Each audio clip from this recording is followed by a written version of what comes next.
Junior left wing, number 21, Sam Jacobs. At center, junior, number 27, Chris Kernan. And in goal is senior, number 32, Parker Slatsky. Head coach of Maple Grove, Todd Bergman. And now let's meet Minnetonka Skipper starters. At center, senior, number 11, Brendan LeCovey. Number 15 is a junior defenseman, Duke Kiffin. Senior defense, number 21, James Miller. Junior right wing, number 25, Tyler Tucker. Number 34 is senior left wing, Teddy Lagerback. And in goal, junior, number 30, Anders Irene. Head coach of Minnetonka, Sean Goldsworthy. Referee, C.J. Hurley and Joe Harris. Lineman, Dan Olson. Let's play some holiday tournament hockey.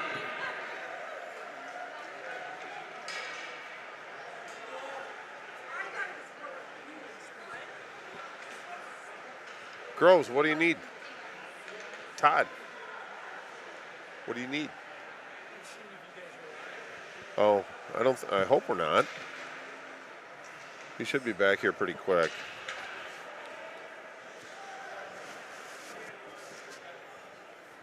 Greg's been ready to get up here. I know, he does this all the time.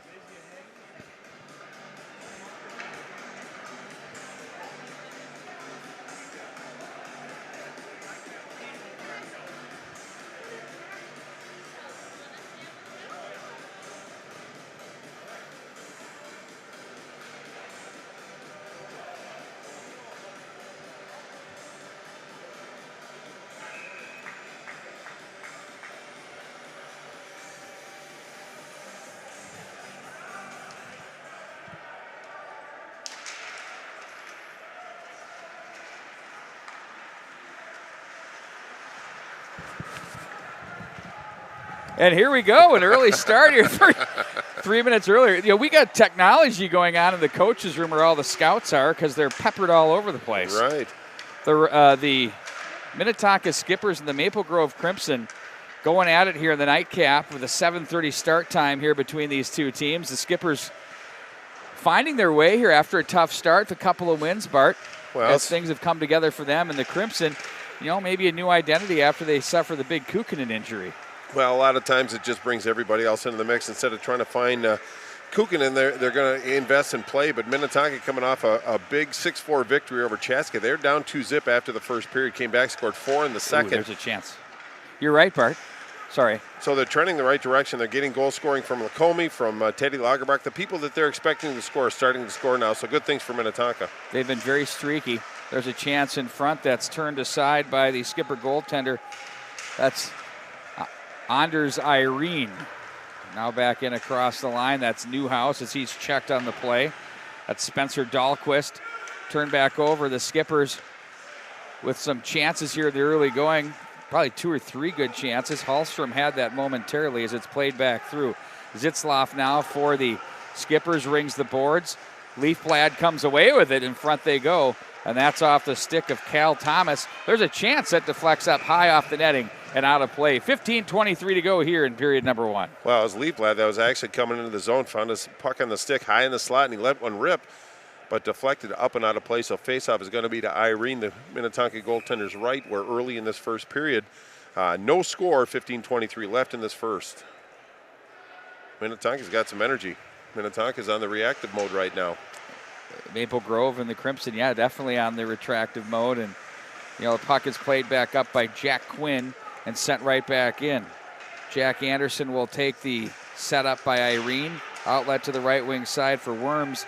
Now he'll get it back. A nice touch pass for him that from Harris and offside at the line. Well, it was Harris that actually snuck in, but it was Worms that actually cut across the ice because he didn't really have a clear path. But again, Minnetonka's Graham Harris just snuck in a stride early, 15:01 left in the first. Be sure to give us a follow at MN Hockey TV. We'll have all of your updates, your viewer guides. It's a great page we put together for you to find the game you want. You only got 12 or 15 of them going a day like we do. We'll take care of you. It's our TV digest for the MN Hockey TV. Pete Wagner's been busy the last couple of weeks, that's for sure. So has Bart Archer, let's be honest. We all have been. It's been a group great. effort, a community. It's been outstanding. Oh, yeah, it takes a village. Back in across the line they go, one of the most worn out statements. There's a shot in on goal as Irene makes the save. Rung around to the right wing side for Lagerback as he's going to absorb a hit, plays that one rink wide, swatted at and played back in. Giuliani was there to play that in for the Crimson. That's deflected, a high stick. Will be washed off now as the skipper, oh no, I guess not. Lacombe makes contact and they whistle that one down. Well, actually, I thought it would be kind of whistled or waved off, but apparently it did not touch the Maple Grove stick. It's going to come all the way down into the Minnetonka zone. Pete, but during that 6-4 win, a lot of things that Minnetonka did. They were down 2-0 coming into the third. They scored 4, only gave up 1, but they allowed a goal early in the third period to tie the game and then came back with 2 decisive goals to finish that victory out. So a couple box check for Coach Goldsworthy as far as his team trending the right direction. They look for that trend to continue tonight. Miller tried to dangle across the line. They play this to the near side with Nelson. Back up to the left wing across the line on the move. It's Kieran. That one misses the mark. All the way through. Lagerback races into that one. He's stopped on the play and it's sent right back in. Irene lets that one go. It's going to be Kiffin now. He's going to fish this one back in behind. Now it's Miller. Outlets to Lagerback. Ahead it goes. Off the boards. Down in the play goes Lacombe. And that's sent back up into the bench area by Sean Goldsworthy and his coaching staff on how to play. Well, Lacombe did a nice job to chip it off the boards, but the Maple Grove defenseman really interrupted his forward stride. I looked to the referees, but they're going to let him play tonight, which I think was the appropriate call. Face-off just outside the Maple Grove zone, 13:34 left in the first period. Crimson control to the near side up through center. It's Nelson. Now it's back on another stick, number 12 defensively. That's Dylan Zitzloff as he's going to run into all sorts of trouble on the far boards. The Crimson will try to fish this one down the wall as Zitzloff is there. Gets that one ahead. Plays it to the right wing side for Streeter. Back in across the line. Oh, nice feed. Newhouse shoots, and that one's turned aside. A big save there by Slotsby. Parker Slotsby in goal for your Crimson. Pushed back through wide of the mark. The big Karam on the pinch down the wall there. That's going to be Conan. And the Skippers will play this one up high in the air. Shovel back into the Minnetonka zone. That's going to be set up behind. That's by Irene. 1-1 on the season with a 3.07.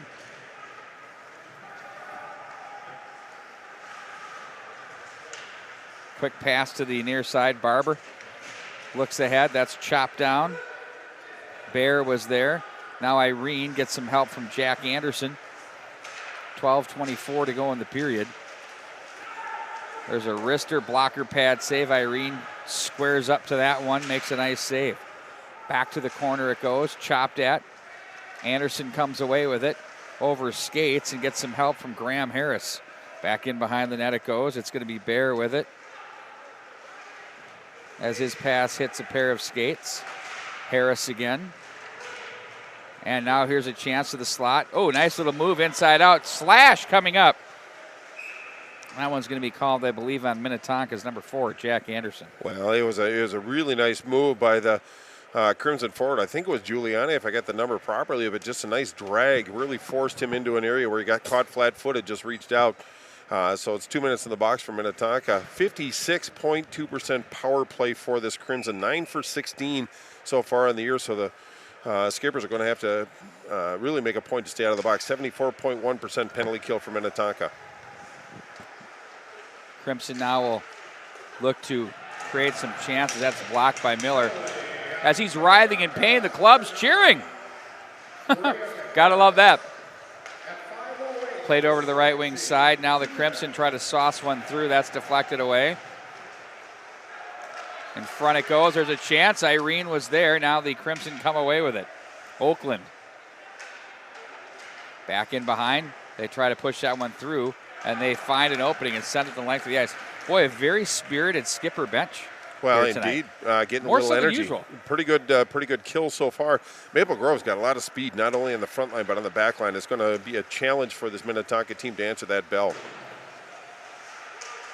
Turned away from traffic.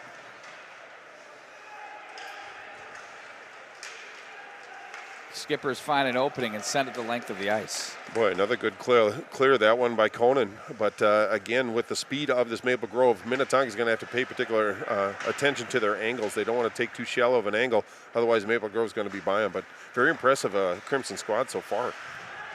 Turned away now. It's Thomas with it. Bumps the boards. They're going to take this one on the move. Off the near board, skating into that's Nelson.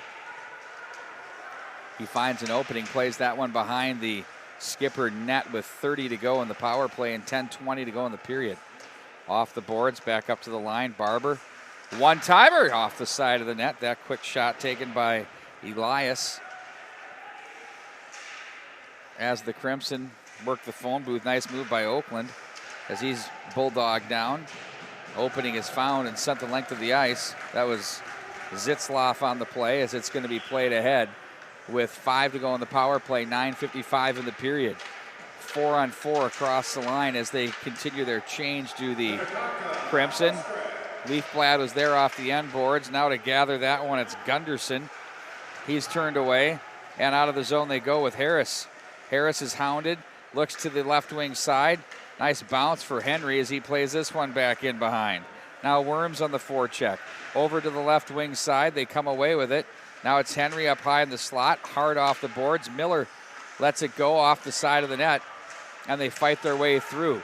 The Skippers and the Crimson with a spirited battle here to start this hockey game. Well, pretty good power play as far as possession and zone time, but Minnetonka did a nice job of actually stopping their forward rush and really limited their opportunities. And then they came down with some energy and put some pressure back on Slotsby, the goaltender for Maple Grove. Now it's a time for some new bodies out on the ice for Minnetonka, but we're back to 5-on-5, 9:43 left. Shots on goal so far, Maple Grove with 4, Minnetonka with 3. But if they, 56.2, that's just a number that jumps right off the page as far as the power play for the Crimson.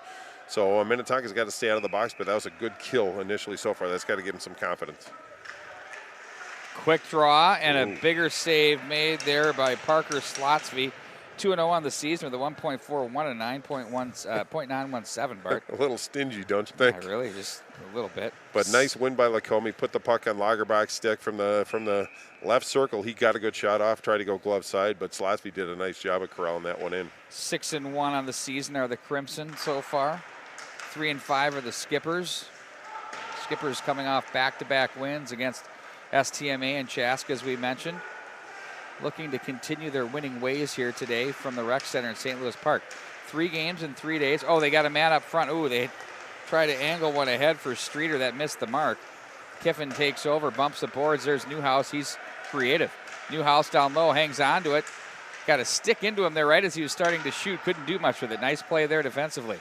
Now Miller, wrister, deflected. And that's turned back up. Off the boards, it's Miller. Miller plays this rink wide for Kiffin. And that's off the stick by Kernan and in on goal and hung on to.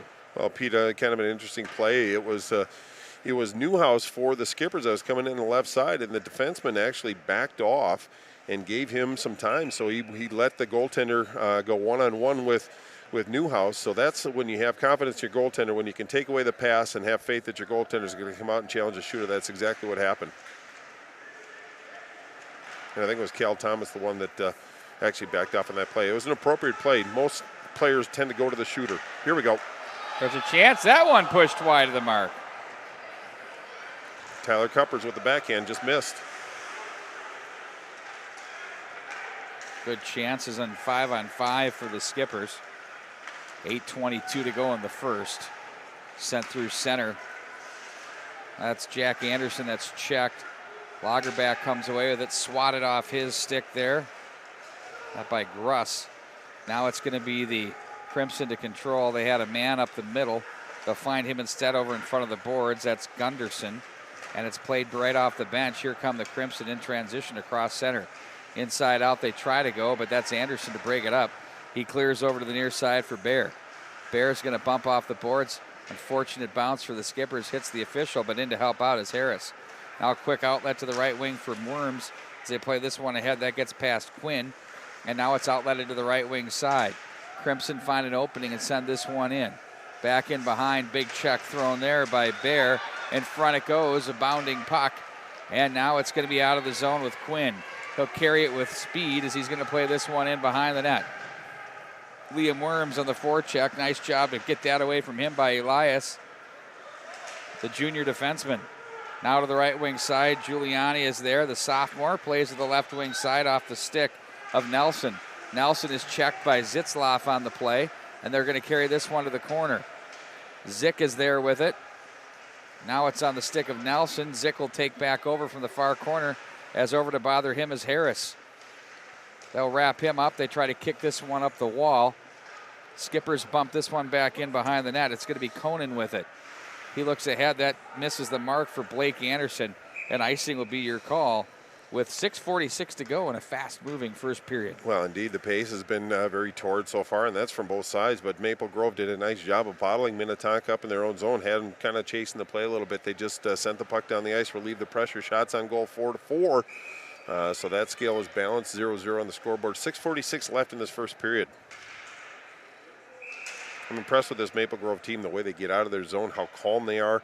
Heads always up, looking for options, but they're going to be a tough bear to contain for this Minnetonka Skippers team, but they've done a great job so far.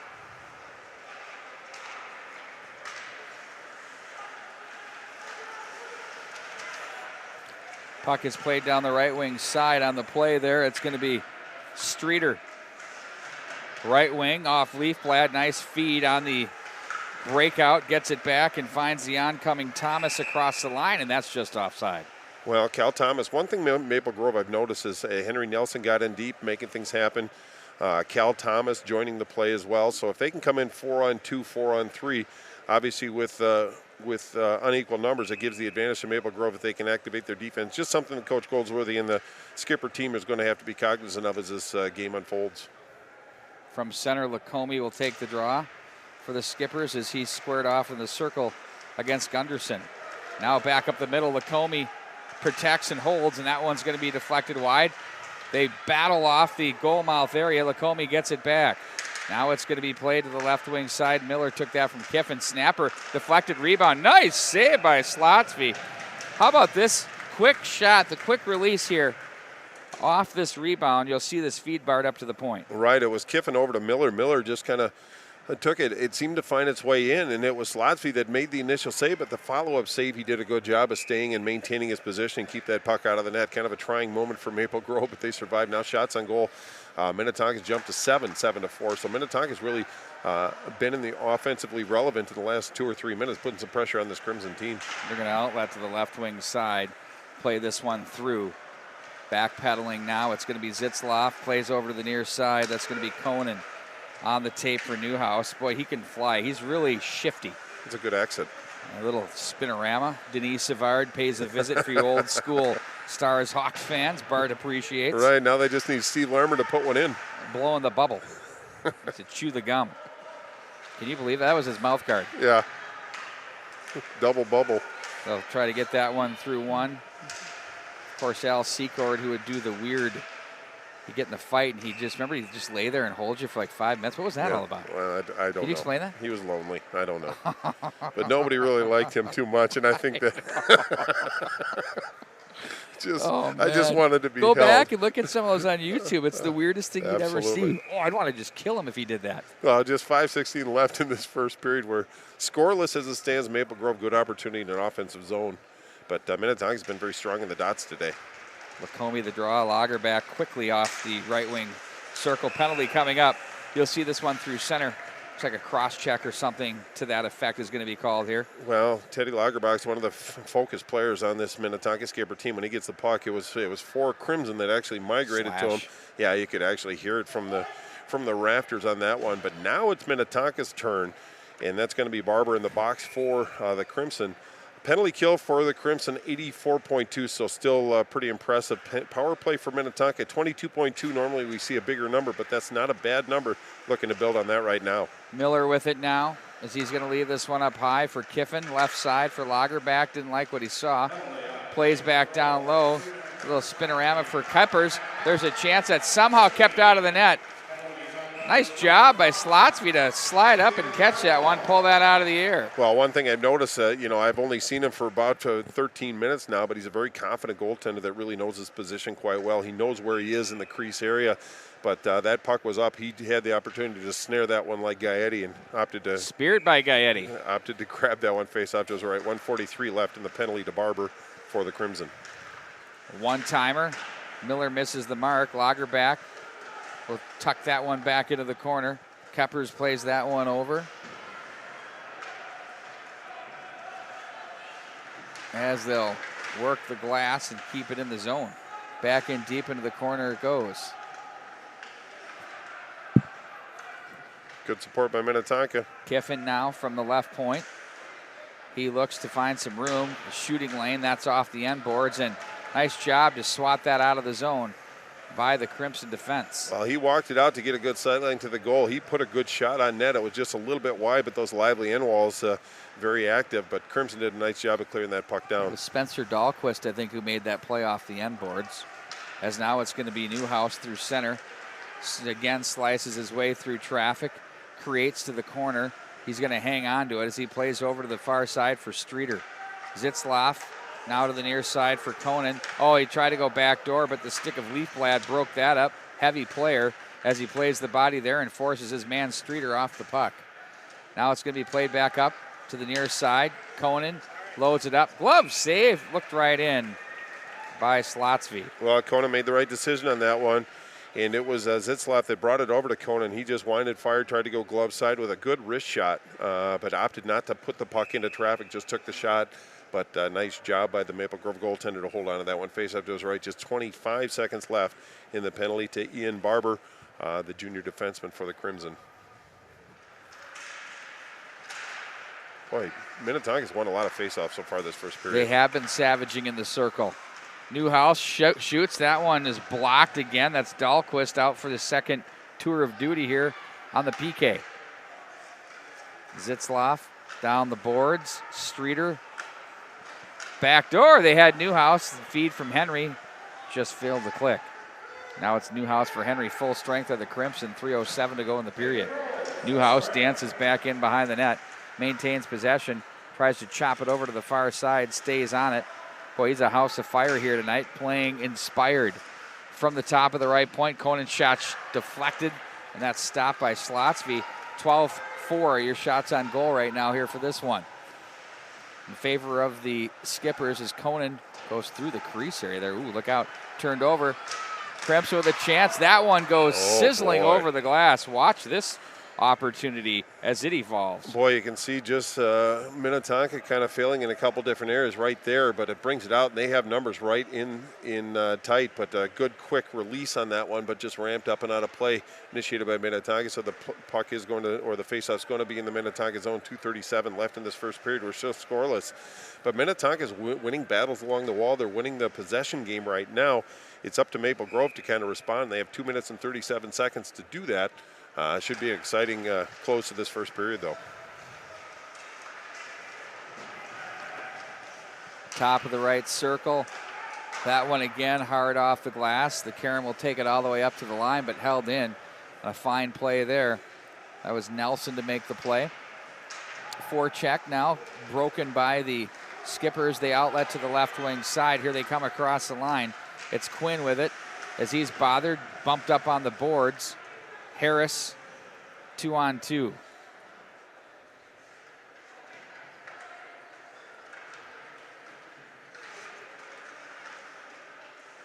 Skippers walk out of the corner. One-timer. That one misses the mark. It's been a very good period for the Skippers here. Indeed it has. Now they're starting to find their stride. You can tell just with their tempo and pace. But again, with as good as the Skippers have been, there's still a 0 on the scoreboard, so Maple Grove might not be playing their best hockey, but they're surviving right now. Back in across the line. Yeah, they're not going to be quiet for long. Now it's Kiffin with it. He works through traffic. Wow, what a glove save there. That thing came up in a hurry.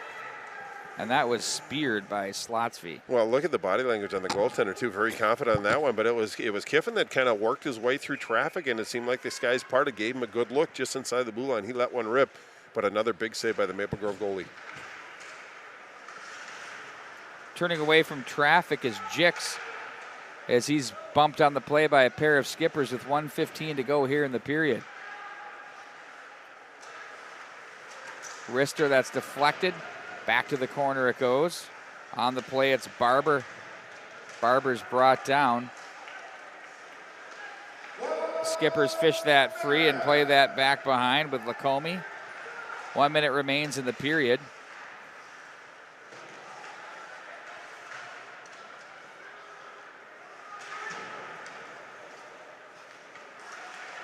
As it's cut off by Zitzloff, they've got numbers down low, and that one, Lacombe takes the feed from Lagerback and just missed the mark. Here they come back through center ice. 2-on-4. Turning away from trouble is Gunderson waiting for help. And now it's played to Leafblad, who Zitzloff stands up there. Left off there and taken over by the Crimson, but that's knocked away by the Skippers. Back behind the net. Turn away is Conan on the play. Streeter now. Lagerback 1-on-3. Try to go outside in, and they say no on a nice defensive play there by Zick. Well, when Lagerbach was coming out of the zone, he was the only one with the puck, and there were 3 Crimson around him. So, but obviously Teddy Lagerbach, an offensive force on this Minnetonka team, is going to warrant a lot of attention. But I think Maple Grove really hasn't played poorly. I just think Minnetonka, they're doing a lot of things very, very well, and possession's one of them. I think that's going to change in the second period as we're just 4 seconds, now 2 seconds before the end of this one. But if you're Coach Goldsworthy, you have to feel really probably pretty happy with the way your team has responded tonight. They're winning the battles along the wall. They're coming out with the puck in traffic. I mean, they're just doing so many things well this first period. Hopefully for the Skippers faithful, that trend is going to continue throughout the game. And for the Maple Grove Crimson, a nice start to their hockey game so far. So their goaltender has been rock solid, and they've got plenty to look forward to here with 2 full periods of play to go. We're scoreless with 2 good hockey clubs as we continue at the Tradition in the Park from the St. Louis Park Rec Center. Also, don't forget we've got another game going on over on our other channel. Check out our channel guide as well. You can see all of the action there. We'll be back with more right after.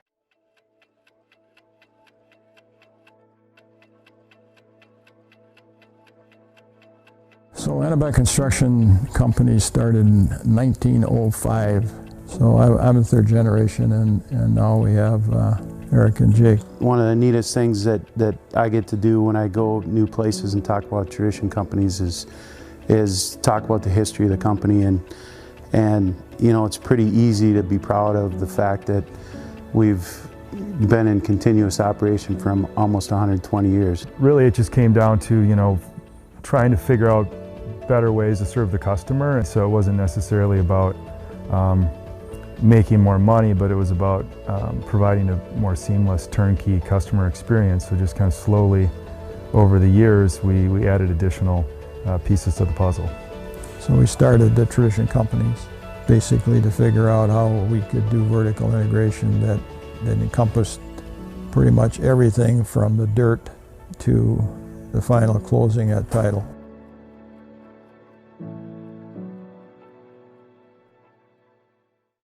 High school hockey continues right here at the MNHockey.tv, and we are between periods with Tradition Capital Bank's Dan Fagan. Thanks for joining us here. I know you've got a busy schedule, and we've got a lot of great stuff to talk about. First of all, why don't you share your position with the bank and what you do? Hey, thanks. Thanks for having me. I'm Dan Fagan, and President and CEO of Tradition Capital Bank. And in your role, you've obviously have a bank that's a little bit different than other banks. You know, we have a stereotypical thing in our mind, but when it comes down to what you are as a bank, can you kind of share what's different about you and who Tradition Capital Bank is? Yeah, would be happy to. We started in 2005. We raised $10 million in capital, and we had a vision for being a bank of locally owned investors and bankers that are in our community. to come together and create a bank that we would have this idea of doing business with friends and family and expanding that network over time. For us, we are a full-service community bank in the Twin Cities, so you can think of all the services that a Wells Fargo or a U.S. bank would do. We can do those here. But think of it in terms of high-touch, high service. So we have all the technology, mobile app, online banking. We have loans, deposits, all the types of things you get with a U.S. bank or Wells Fargo bank, you get with us. But when you come in, we know you by name. We recognize you. We give a high level of service, and it's a much different feel.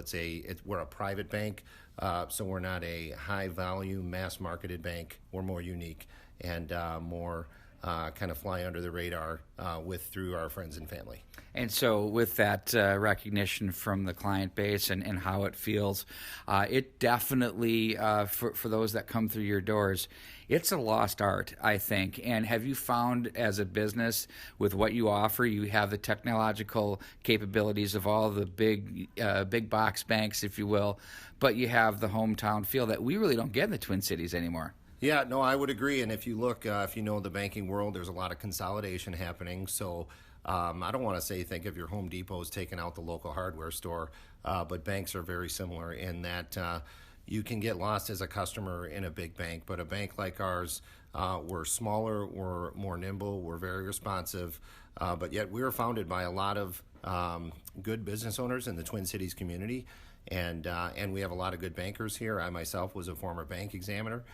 So we know banking very well, but we are very responsive. We're locally owned, local decision making, and you're not going to get that as much in the Twin Cities here. Other banks are making decisions, some in California, some in Wisconsin, some that take 3 weeks on a turnaround for you. If you come in here, we can talk among our bank and within a few hours get back to you and let you know, hey, this is something we can do. We've done, honest to goodness, we've closed a $10 million loan in a couple of days. Now, we don't do bad loans. We do good loans, but we're very responsive. We had all the information, and we put the transaction together, and that's just not something you're going to get at a big bank. Well, there's some things that we say we're uniquely Minnesotan, but we also do business Minnesotan as well, so it's really helpful for those Minnesota businesses to know exactly that they have someone with their finger on the pulse of what's really happening here. Let's dig in a little bit deeper into the technology part of things that you have from the consumer, the user perspective. Can you kind of open up the toolkit there? What do you got? Absolutely. So from a private banking perspective, we obviously have online banking that you could do on a desktop, or we have the kind of online tablet banking, but most importantly, we have our mobile banking app. If you're familiar with some of the larger banks, for example, Bank of America, we actually have the same platform that they use in their online banking. So we have banking where you can look at, obviously, account balances, make payments online. You can make transfers to other individuals.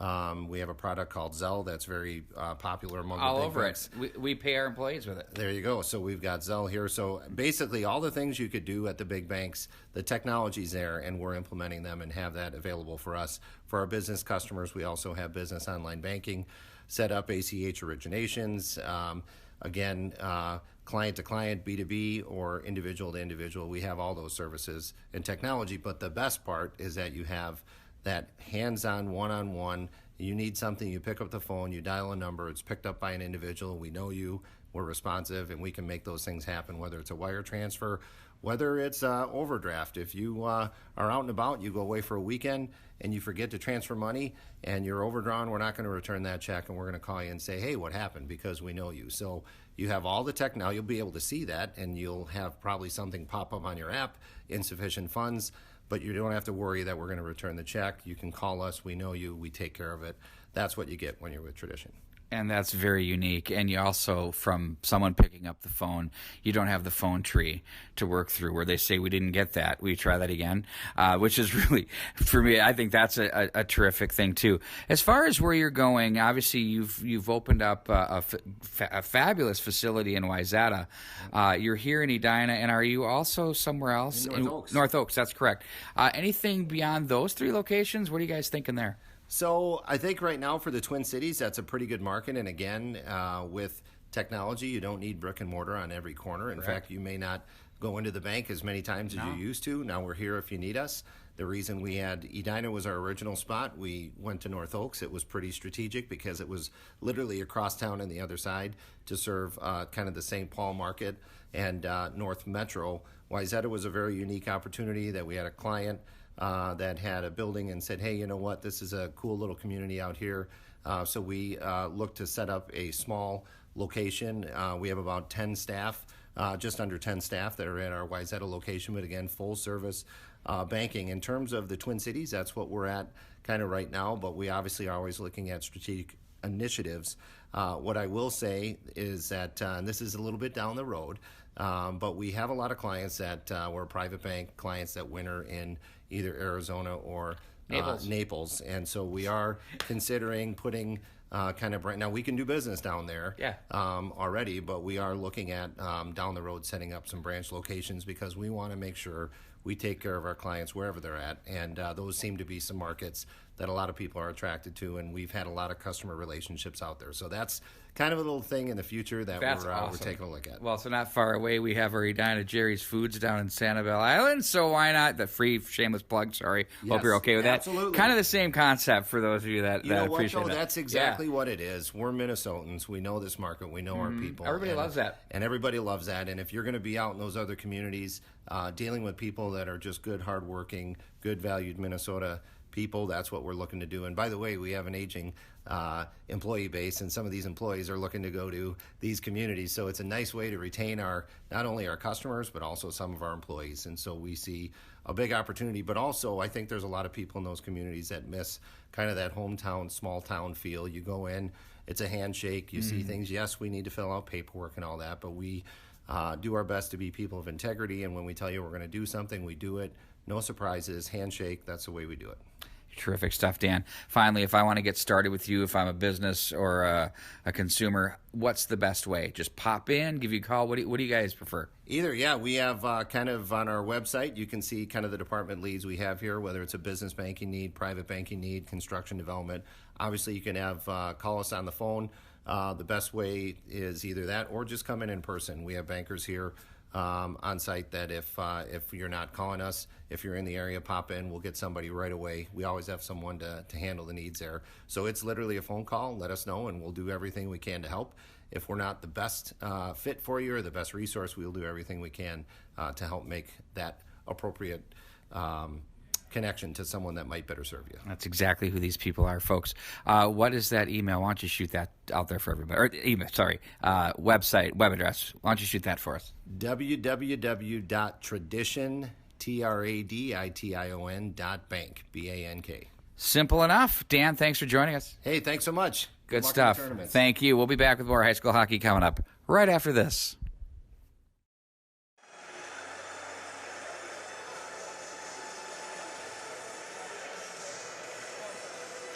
I got to call Callie real quick. Okay. Gotcha. Okay.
They did a Kickstarter to paint over the summer.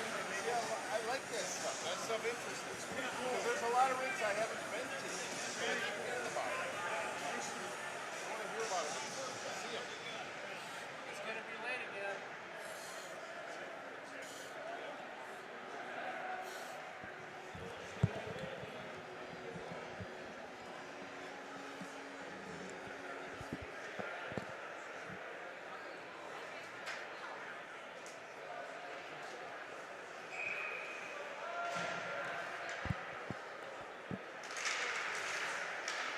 Well, we're 0-0 just underway, second period. Minnetonka has the puck. Pete will be back shortly, an on-air production meeting. Ooh, offsides right out of the gate. Just snuck in a little early. And that was Henry Nelson, the defenseman, getting up in the offensive play. Faceoff's going to come outside the Minnetonka zone. Minnetonka very effective in that first period, negotiating their way out of their zone, efficiently coming through the neutral zone with some pressure. Maple Grove, only 4 shots on goal that first period. I'm sure they're looking to build on that number, but Minnetonka, again, savage in the faceoff circle, comes up with possession. And this is Teddy Lagerback on the left side, gains the zone, tries to do a little dangle, turns and fires. Really a nice save by Slotsky on that one. But it was Teddy Lagerbach. That's where he likes to shoot from, is that left side. He put a good shot on goal, tried to go glove side, upper corner. But it was Slotsky, Parker Slotsky, the senior, that made the save. Face off to his right. Early second period, we're scoreless. Thank you for joining us. And Maple Grove wins the face-off. That's Nelson. Is along the end board. Nice exit from Maple Grove. They come through with some speed. And this is Kernan working his angles. Nice interruption by Kiffin on that one. Along the half wall, Lagerback can't get it out. Held in by Elias. There's Kiffin back. A little scrum. Defenseman by Minnetonka. Holding their own, but it's Maple Grove with possession. Gets it back to the point. This is Elias. Good shot on goal. But it's Irene that makes that save. 16:05 left in the second period. We're scoreless. Pete will come back. Shots on goal. 13 for Minnetonka.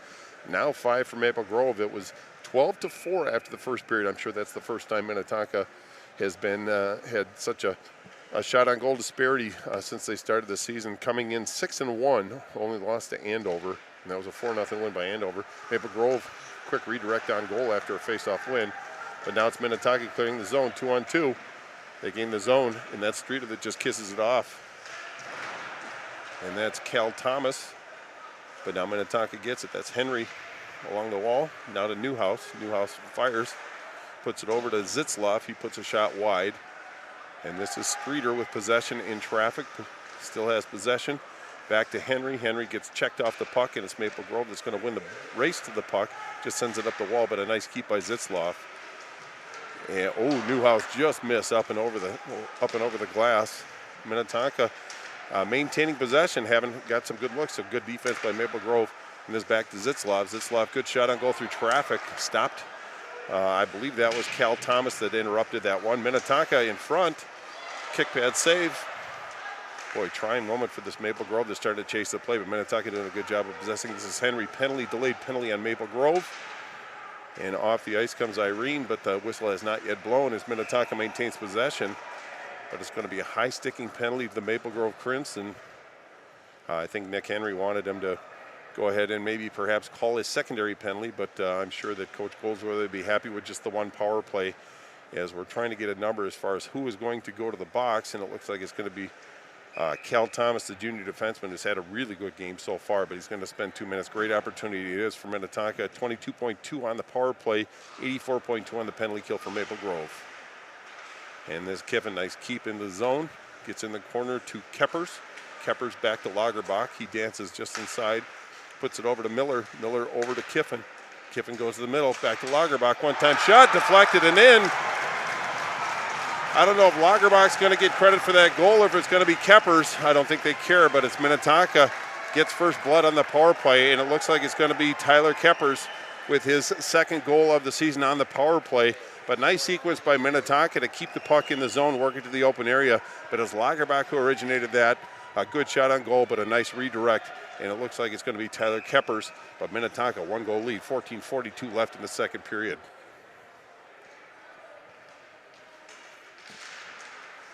Maple Grove wins. Gets it out to neutral, and they just chip it in. And that's Zick that got it deep. And this is Miller. Just kiss off the board to Kiffin.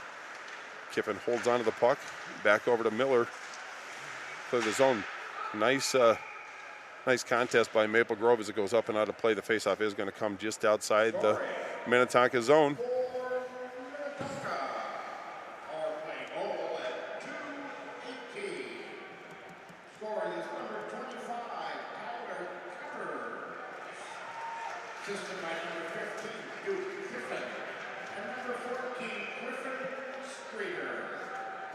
Well, I don't know how Lagerbach didn't get an assist. He was the one that had the original shot. Perhaps they'll change it, but they did verify that it is Kippers.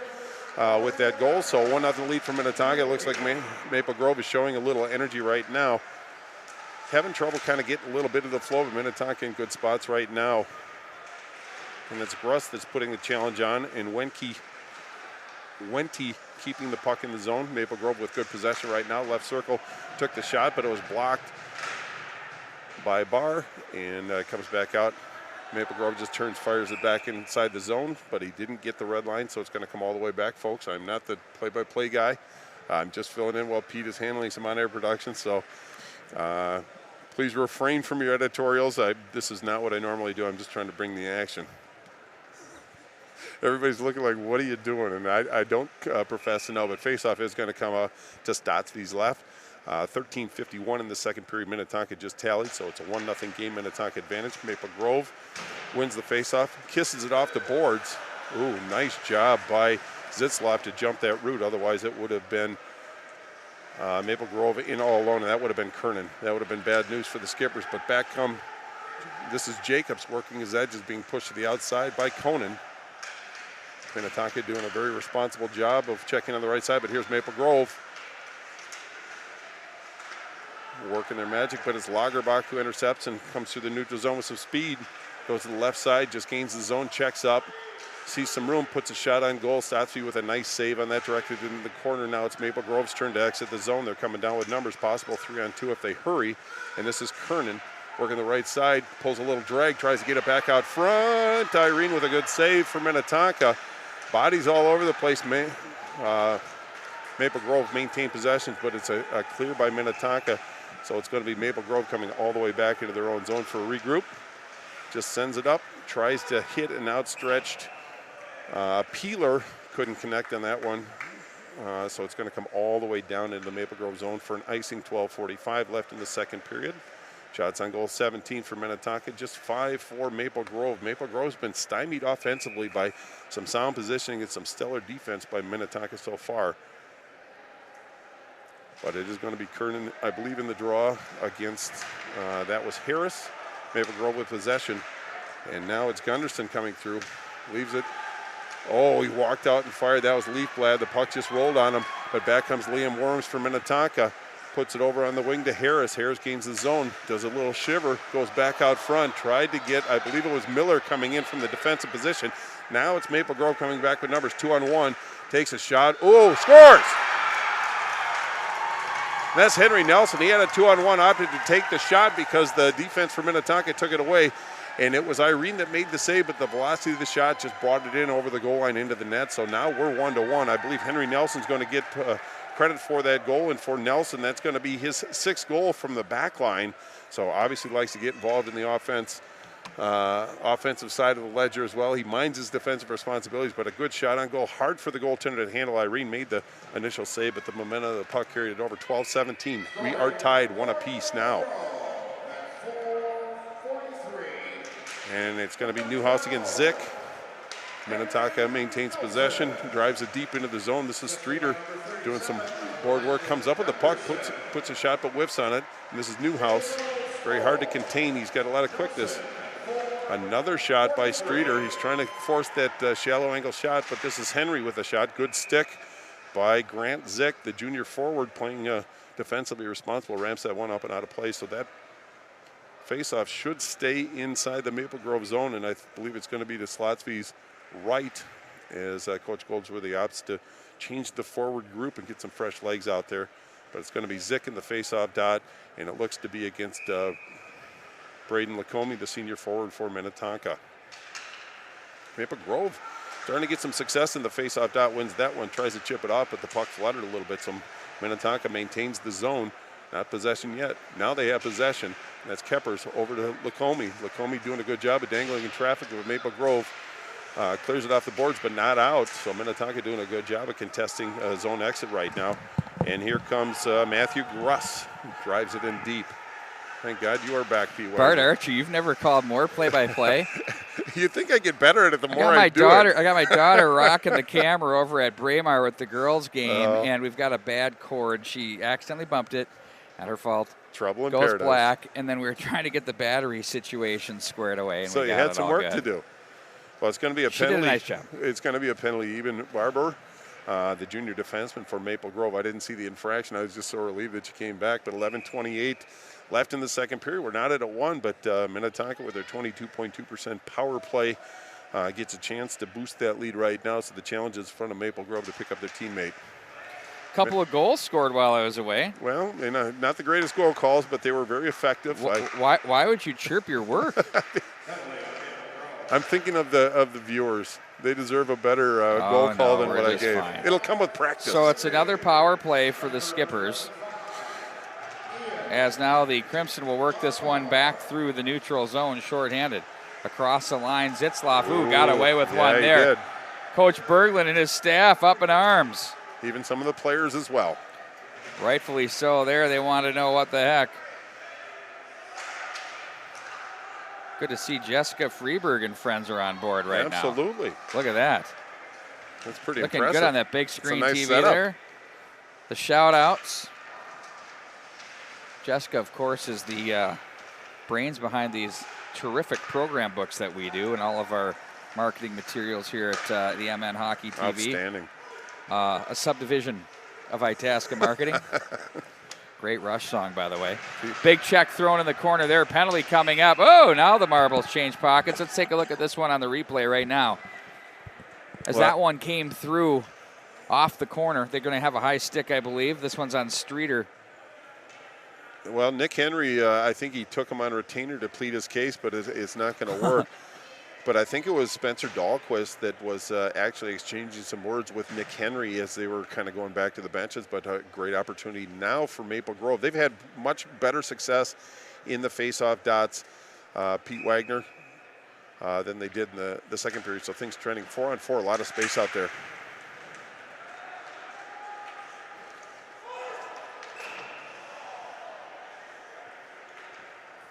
And that one's going to be an icing call because we're 4-on-4. Yep, 47 more seconds. Correct, and that's Ian Barber in the box for Maple Grove. Once he gets off, there's going to be an abbreviated minute and 12-second power play for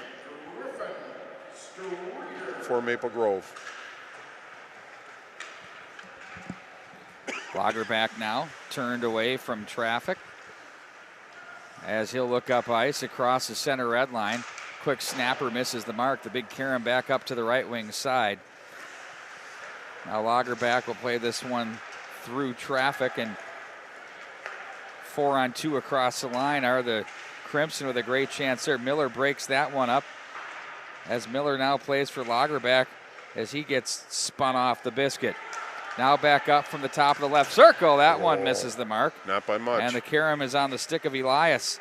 He finds his man. Now there's a wrister. This is 4-on-4. Irene makes the save. The big shot from the line by Nelson. And now we'll have power play time for 1:08. Crimson with an opportunity to take the lead here. There's a shot off the side of the cage. Now Miller will ring the boards as they'll try to muscle their way up the line. Irene makes a nice read off the shot from Tyler Oakland.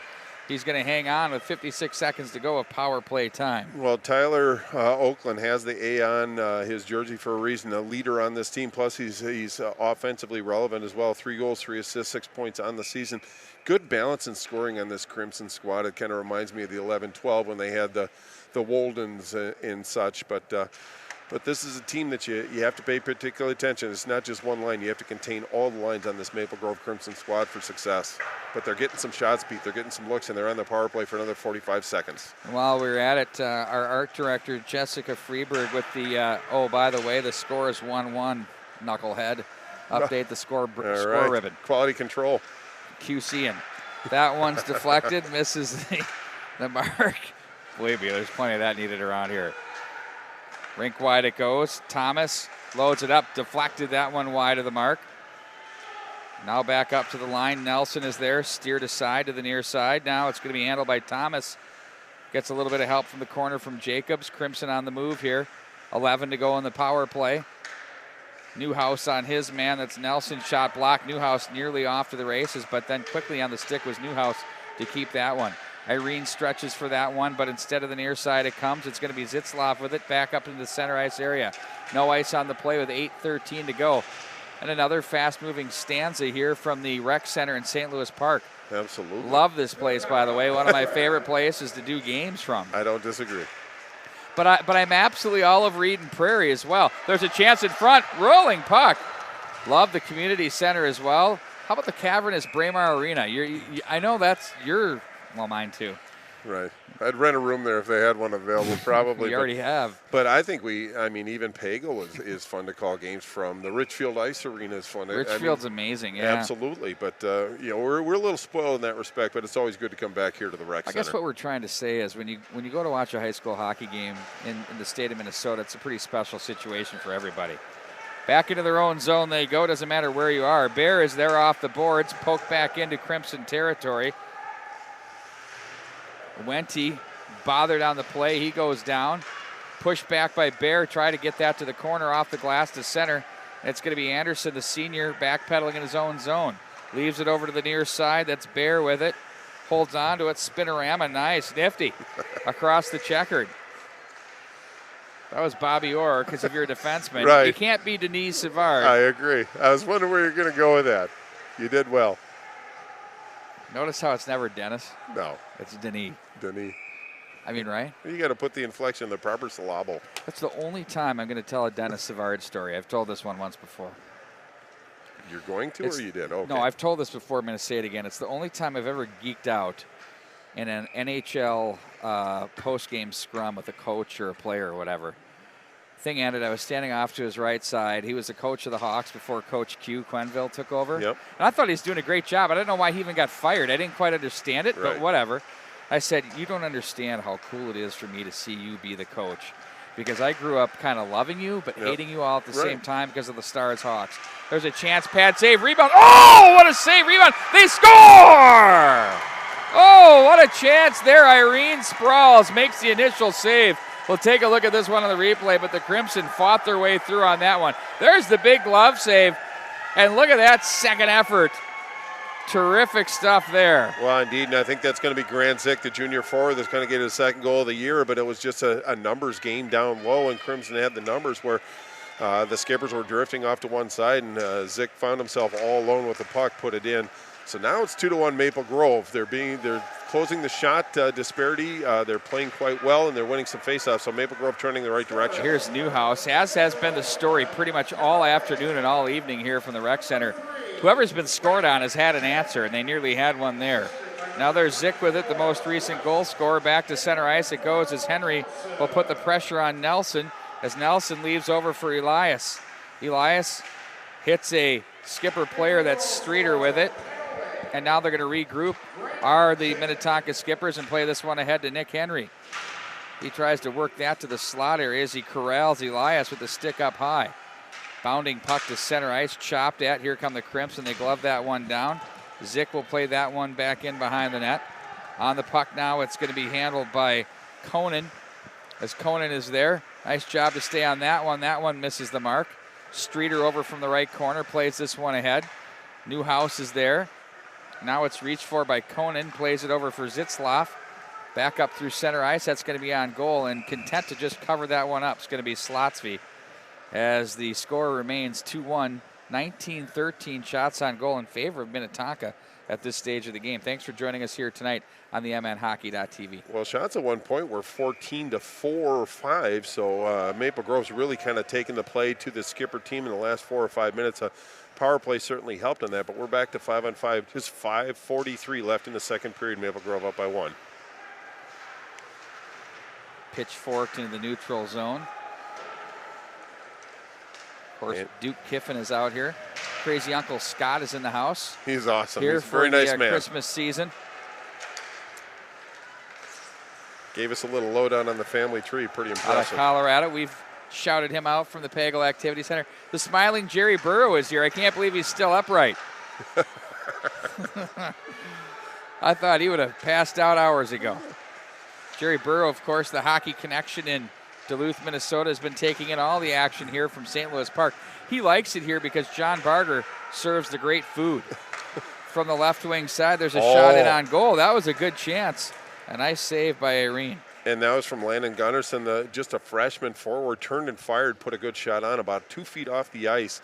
But it was Irene that went down and made a really impressive glove save. Held on to it just 2 ticks under 5 minutes to go in this second period. But Maple Grove's really they're kind of finding their offensive rhythm. And the Minnetonka is doing a good job of staying in their positions, but this Maple Grove team is very, very quick and can create some space and make some opportunities. Puck rattles around the stanchions.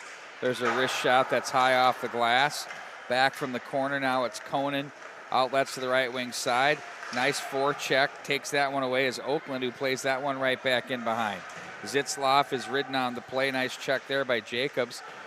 Nice forecheck here with this line for Coach Berglund's Maple Grove Crimson. Now the Skippers finally break it out of center ice. They go.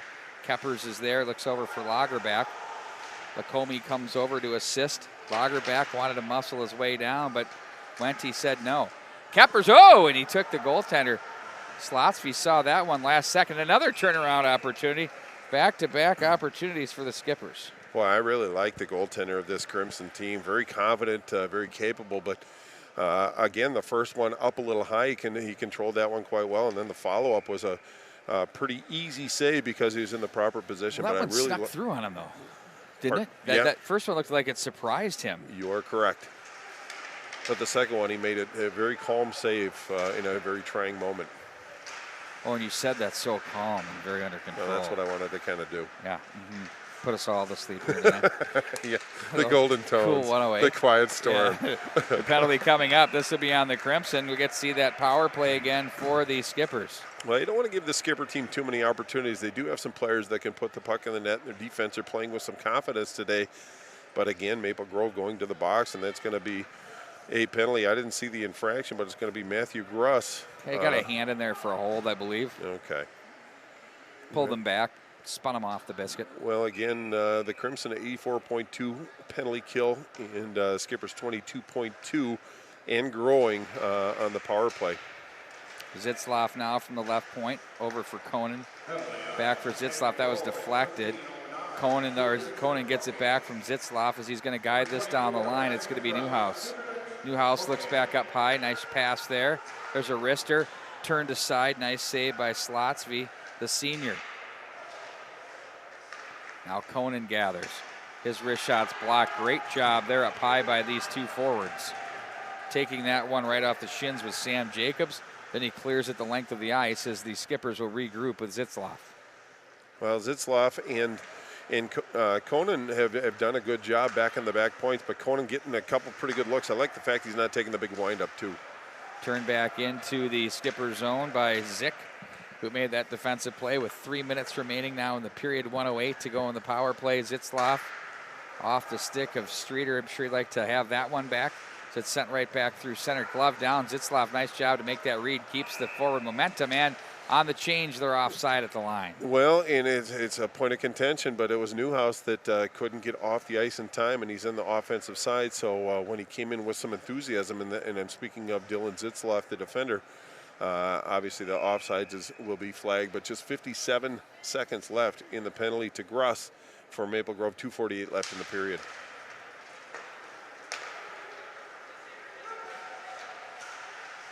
Lagerback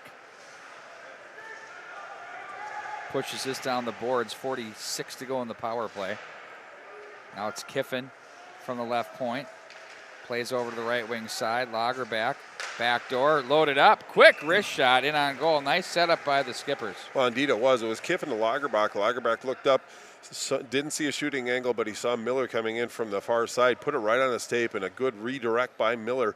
But better side to side by Slotsky, Parker Slotsky, the senior goaltender for Maple Grove. That's a big save right there. 36 seconds left in the penalty to Gruss. Now Kiffin behind the back. Lagerback lays into that one. Rebound. Another shot. They swat away at a puck still up in the air. It's still loose. Lagerback will race this one down out of the corner. Now up to Kiffin with 22 in the man advantage. Kiffin over for Lagerback. Gathers it back in. Looks from the top of the left circle. He's going to let a wrist shot go. Rebound. Oh, and what a save by Slotsky. Keppers was absolutely robbed. 9-1-1 being called from the rec center. He tried to improve his lie. It didn't work. Now it's going to be Kiffin over for Miller. We're even strike now at 5-on-5. 1:48 to go in the period. Played back behind, long pass to center. Look out, here they come with Gunderson. He'll put on the brakes. Started dusting it off a little bit, and then got it knocked off his stick. That's what happens for you young kids at home. Worms now from the right wing side. Lacombe. That's offside. Giuliani was going to play that. Now they touch up and get it in deep. Here's a chance for the top of the right circle. Oh, I don't think Irene saw that at all. 26-14, your shots on goal at this stage of the game in favor of Minnetonka, but they trail on the all-important scoreboard. Lagerback muscles to center. Now it's going to be the Crimson play that one rink wide. That's up off the stick of Leafblad. And back to the corner it goes. Lacombe works the body position there. Worms trickles that to neutral. Chipped up out of play and into the bench area. Well, pretty good energy by Jack Quinn trying to make something happen, but I think he forced, I don't know if it was Peeler to chip that puck up, but into the Maple Grove zone, so it's going to come to center ice. Just 49.3. Both teams obviously want to finish very strong. Tonka obviously looking to tie this game before they go into the locker room, but both teams just want to finish intelligently and play the right way. Cohen, oh, just missed on Newhouse. Ooh, wow, watch this. Slotsky is going to turn and play this one behind the net. Well, I don't know if he realized how fast Newhouse is. Yeah, well, then that kind of forced his angle. Watch this. And that's one of those ones where we've had a lot of near Steve Smith moments for you old NHL Oilers fans, where you nearly tuck it in your own net. Newhouse through the legs in front. Oh, and a chance by Henry up over the top of the goal. Now they're going to work this one back the other way with Oakland. Oakland is bumped. Strong on the puck are these Crimson. Down he goes. I wonder how that happened, but they let that one go. Okay, then. Very that subtle. one comes through traffic and in on goal with Irene. Well, that was a good save by Irene. It was a good shot from a left-handed shot on the right side, so pretty good angle on that one. I'm not sure who that was, but there were two Crimson waiting in the wings in case of a misplay, but nice job by the skipper goaltender to not only make the save, but hang on to that puck. Just under 20 seconds left in this period. 19.7 showing on the clock, as we mentioned. Back off to the near side it goes. Conan is there. Newhouse outlets to Henry. Henry was going to work his way to the middle, but didn't like what he had or didn't have, and now it's played to center. Dahlquist is there to play this one in. That's going to do it. Coach Berglund claps the hands, likes what he saw from his Crimson. I'm sure Coach Goldsworthy pretty pleased with this team having themselves a nice contest here as well. Oh, absolutely. I mean, they have 26 shots on the board against Maple Grove. It's not an easy thing to do. Maple Grove with only 15, but they got 2 tallies on the board. But, you know, if you're Coach Berglund, I don't think you might be happy with the way your team played, but I don't think we've seen the best of Maple Grove yet tonight. But they were very effective that period. They did a lot of things right in that period they didn't do in the first period. And I'm sure that we're going to see a very exciting third period from this point forward. Good to see Greg Nelson in the house, wishing me and my family Merry Christmas. In the middle of the production. Appreciate that. Very nice good. man. A great guy. Absolutely. It's all good, Bart Archer. Indeed it is. We try to keep a sense of levity here at the MNHockey.tv and treat all of our well-wishers with great respect. So, absolutely. No question about it. So, Bart, this again, you know, we've had nothing but great hockey here from this this tradition in the park as we go to the break with the score Maple Grove 2 and Minnetonka 1. We'll take about a 12-minute break at best, and we'll be back with more high school hockey coming up for you. And Pete will take about 13 minutes and leave me to do play-by-play for a minute. Part of the game. Something like Too heavy? Try it. I got it. Lift it up. 1, 2, 3. Good. Looks great. Wow, this looks amazing. Can I help you make a few? Sure. You sure? Uh-huh. Hi, I'm Derek. Nice to meet you. So how long have you been doing this? 2 years. 2 years. So you're an expert. Yes. Can you do one with my name? Sure. D-E-R-E-K? D-R-E-K. D-E-R-E-K. D-E-R-E-K? Yes. Okay. What's the ultimate dream for your business? I really wish I had more bracelets to make every single day. What do you do with the money? We have this hunger project that I give back to the kids that don't have enough money to buy food. So the more bracelets you make, the more money you raise, and then the more kids you can help out. How long have you had this dream? 10 years. So you're 6 years old and you had the dream for 10 years. That's pretty good. That's someone that knows what they want to do in life. Yeah. Okay, now, what do you think about this? Ooh. Yeah. Pretty good? Yep. Okay.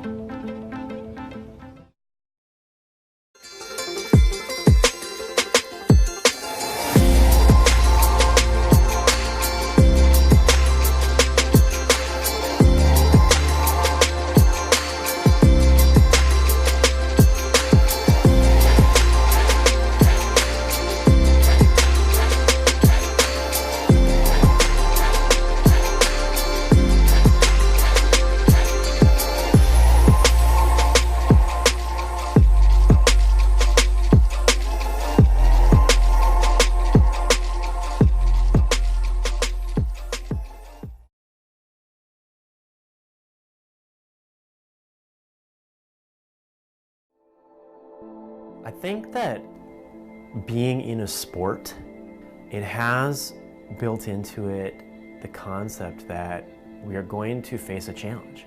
When we do sport the right way, we are teaching values.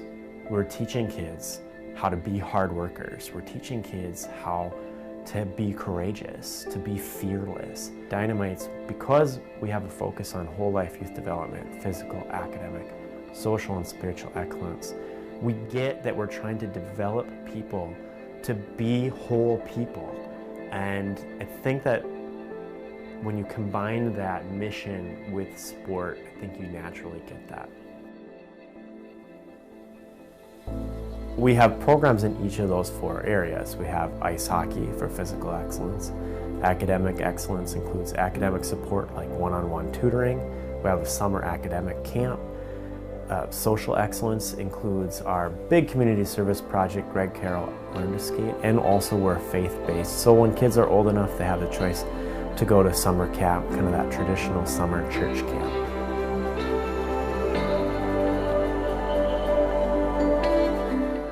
Every kid in the program has multiple mentors.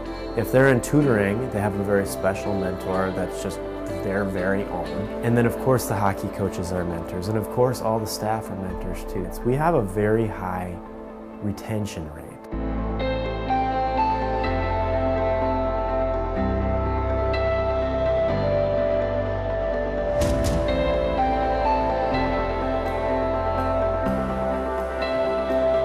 Dynamite's high school graduation rate over 20 years is 85%. And over the last 5 years, 96% have graduated, which is really significant because right now Minneapolis Public Schools is reporting that their graduation rate is 53%. So that, I think, is another measure that shows that Dynamites is working.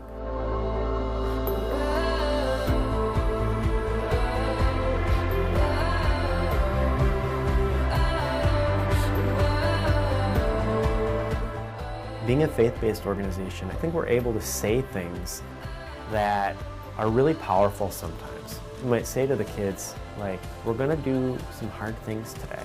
And we want you to remember, we can do all things through Christ who gives me strength. A few minutes later, we might be asking them to do that hard thing and you got heads down and panting. And remind them, remember, you have strength. God's given you the strength to do this. You have the strength that you need inside you right now. They might even remember the moments where they began to believe that, where they began to believe, I should be fearless. Only believe, do not fear.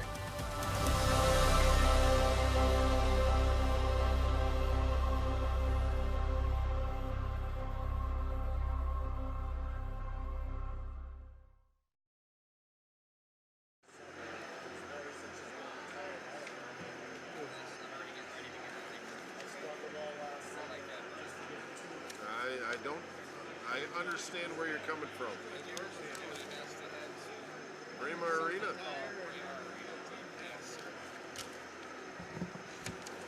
As I like to say, awesome. Awesome.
listen to it.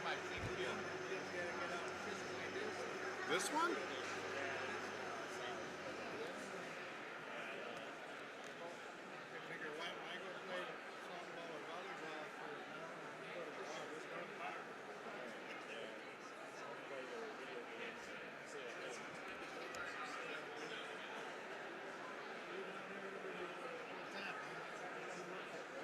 Well, no, I coach, and we played earlier, and I was harassing these guys for that. I said all this shit up there. He loves to harass us. Yeah. He's pretty good at it, too. Take her easy. Yeah, you too much. Take it. All right, well, I'm calling it Lagerbach got the primary assist. We're going to hang together on that one. That guy does volleyball. Oh, does he? I play volleyball. Do you? Volleyball's a fun game to not only play, but it's a fun game to watch. Yeah. I don't watch basketball because I don't like watching it. I don't mind playing it. But volleyball, I'll watch. If golfing volleyball women are playing, I'll watch it. Too. Yeah. Are you heading now? See you, Dave. Take care, buddy. See you later. Yeah. Yes. Yeah, right there. Ideal. Yeah. Thank you. Ideal. Thank you. Have a good night. You don't have an extra one, do you? No. All right. We'll make it happen. Here, we'll just put it there if you can keep your... We can share. Perfect. Okay. I don't need my glasses there either. It's a good-looking program book. It's wonderful. Shouted out our designer. Well, worthy of praise. No, I love those things because I kind of keep them for... I don't want to call them keepsakes. That sounds a little weird, but just memorials. Well, I can't read Sorry, that. we're on the air. You're on the air. Whatever you're talking about. Sweet. Thanks for the warning on that, by the way. I should know better. You know, I've been doing this long I don't enough even to know where what I should was know saying. that. I was just Right. laughing at Matt Harrington. He says, practically boxed into my spot here. It's packed over at the pick with Wyzetta and Hill Murray in a great game there. Cool, cool. You would be digging it with people. You don't like people touching you, invading your space. I just don't want people.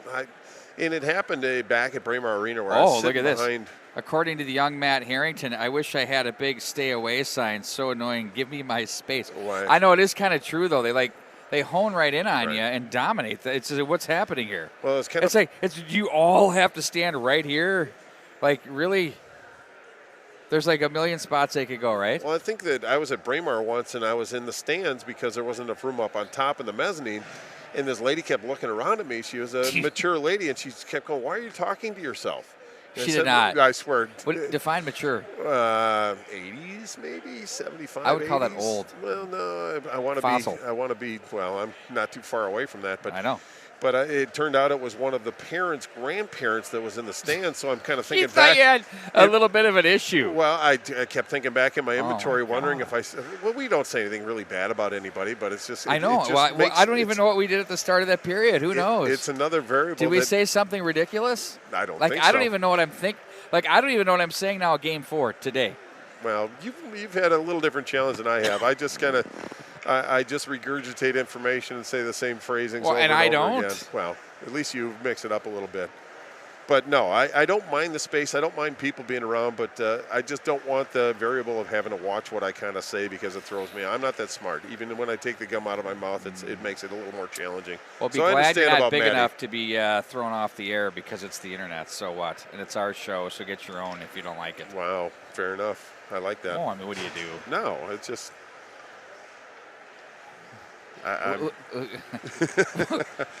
As we. The great part about this moment right now is it's just like two dudes having a conversation. I know. It's like it's not. But we don't have to even kind care of if watch anybody's what we listening. say. But we have to. I Who still have to cares? watch what I say. I know, I it's still great, got to work though. the filter a little It's so bit. priceless. Well, my favorite part was when we were at Aldrich Arena for the section playoffs, and there was a certain radio station there with a great guy, but a plus size announcer, plus size. Oh, and that's a cozy little box. And too. there's no room. Yeah, cozy little And box. I got banished to I remember I was standing down with the fans. How about Remember that? And you were up. You were probably what, 6 feet, 10 feet? I don't know. Yeah. Above me, Yeah. and I look up over at you, We could hear each other. It We'd was wave. something. How you doing, Pete? Actually, that might have been one of our best efforts. There was no like visual communication. Right. And we don't do a lot of that right here. It's just sort True. of feel. You just know what you're doing. You know, like you know when to, when not to, and I know when to shut up and whatever. But that was something else. That was great. And people were just shot in on goal. People there figured out that I had a headset and that I wasn't like a displaced pilot or something. Right, just so talking to yourself. that worked out okay. Pretty good shot by Henry Nelson. He was a goal scorer in that second period, scoring his 6th. Kepper's opened the scoring for Minnetonka, but then it was Nelson that answered for Maple Grove with a 6th, and then Zick scored, and that's where we sit right now. Maple Grove with a 2-1 advantage. Looks like they came out this period with some energy as well. Maple Grove, the Crimson, looking to improve to 7-1 here against a Skipper team that's starting to find their groove. You know, you get through this winter season, this holiday tournament time for all these teams. They play their 3 games in 3 days. You get to see where they stand and work on things and, you know, kind of get reality checks. Well, and then it gets into the meat of the conference schedules where now you really got to start winning games. There's a wrist shot that misses the mark. And what I mean by that is not winning games for the sake of just winning, but winning them for the right reasons. Shaking up on the play, back behind is Barber as he's slow to the bench. It's actually Oakland. It was Tyler Oakland that was down, but so these Maple Grove jerseys are sometimes a little hard to get the numbers on. You should have seen the Lakeville South numbers today. No, don't tell me that. The scouts were all over that. John Conley down the penalty box even tweeted something at me saying, I can't even believe you're doing this. It was hard. But we figured it out. You're a professional. Good save. Now to the right wing side, it's Streeter as he carries this one across center. As he's going to follow that through to the corner for Newhouse. Newhouse with room. If you give Newhouse room out of the corner like that, that's what's going to happen. Oh, and a blocker pad save. Slotsky not sure where it went. Now Miller to the corner. Self-check over the far boards there. Peeler just drilled himself. Now it's played over to the near side for Streeter. Get a charging penalty for that one. Oh, my word. Now back in behind. We've had a few of those today. Leafblad is there. Now it's picked up by the Skippers. Regrouping is Bear as he gets it back, looks ahead. Now it's going to be cut off and handled by Thomas across the line for the Crimson. Minnetonka back in transition. Now they'll work this one across the line. Played up high. Trying to find some room as Harris, he's the junior, back in behind the net. He's stopped on the play. This Crimson team knows how to use the body, and they play it very, very well. In on goal, Irene's going to keep it alive and play it off the near boards. Cut off by Zick. He has the go-ahead goal here tonight. Now that one was sent over by Barber, and in on goal as Irene makes the save. Well, that was a really nice save by Irene as Grant Zick waiting in the wings for a potential second chance opportunity, but Maple Grove seems like they're playing Maple Grove Crimson hockey. They're pushing the puck up in a hurry and getting some pretty good looks on goal. Minnetonka not quite as effective as they were in the first period, but they're still effective getting out of their zone with some efficiency. But Maple Grove seems like their game is starting to kind of get in order. So Minnetonka is going to have to be very responsible in their own zone. Now Lagerback winds this one up. Bumps off the boards in front of the Crimson bench. Now Lacombe try to work his way through traffic, cut off, and that's going to be Jix off the glass to center as the Skippers will regroup. Dished over to the near side and turned up by the Skippers. Conan with it, deflected away. Keppers is there. Up to the right wing side, now Oakland. And this one misses the mark all the way into Tonka territory. Deflected off the glass. That's going to be an icing call. Well, that was Miller that just turned and fired, tried to get the puck on Lagerbeck's stick, but he just reached out as far as he could, just redirected it, but he was on his side of the red line, so it's going to come all the way back, and face-off going to be to Irene's left. 13:34 in regulation time. Maple Grove still up by 1. And on goal again as Irene makes the save. And not a huge deal, but Maple Grove with now 4 shots on goal this period. Minnetonka still looking for their first.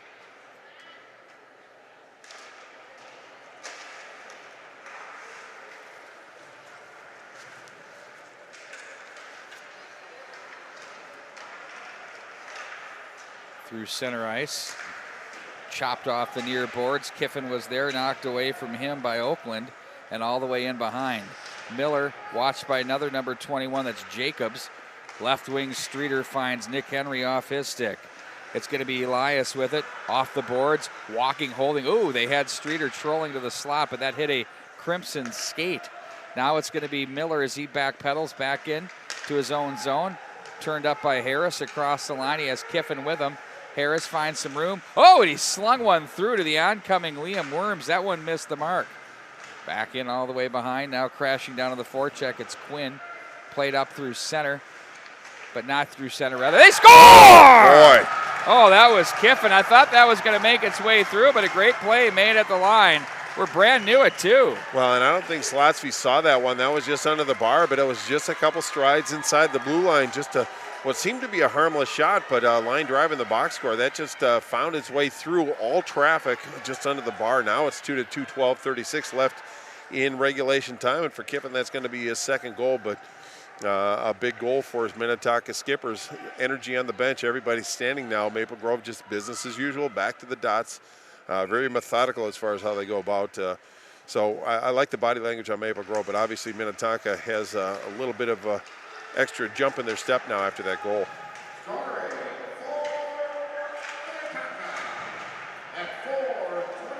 4:24 is the time of that goal. Worms now angles. Tries to get underneath the check of Dahlquist as they come together. Up high for Leafblad as he's going to leave this one up the middle. Swatted in front of the Crimson bench. Now they'll take back over across the line, 3-on-2 if they hurry. That misses the mark. Worms ahead he goes. Now they'll play this to an open area there as Lagerback gets his stick on his man. That's Thomas Leafblad. Ooh, a little stick handle, a little dangle fest there. That was Peeler making that play. Rung hard to the near side for Keppers. Keppers will try to play this one through the zone. Can't as the Crimson creates some pressure. Back from the right circle. In on goal as there's Irene to make the save. Well, it was a pretty good shot by Wente on that, or I believe it was Wente on that shot. Good wrist shot, top of the circle. But it was Irene who tracked that one quite well. Official scoring is Kiffin from Quinn and Harris at the 4:24 mark. We're not at the 2:11:37 left in regulation time.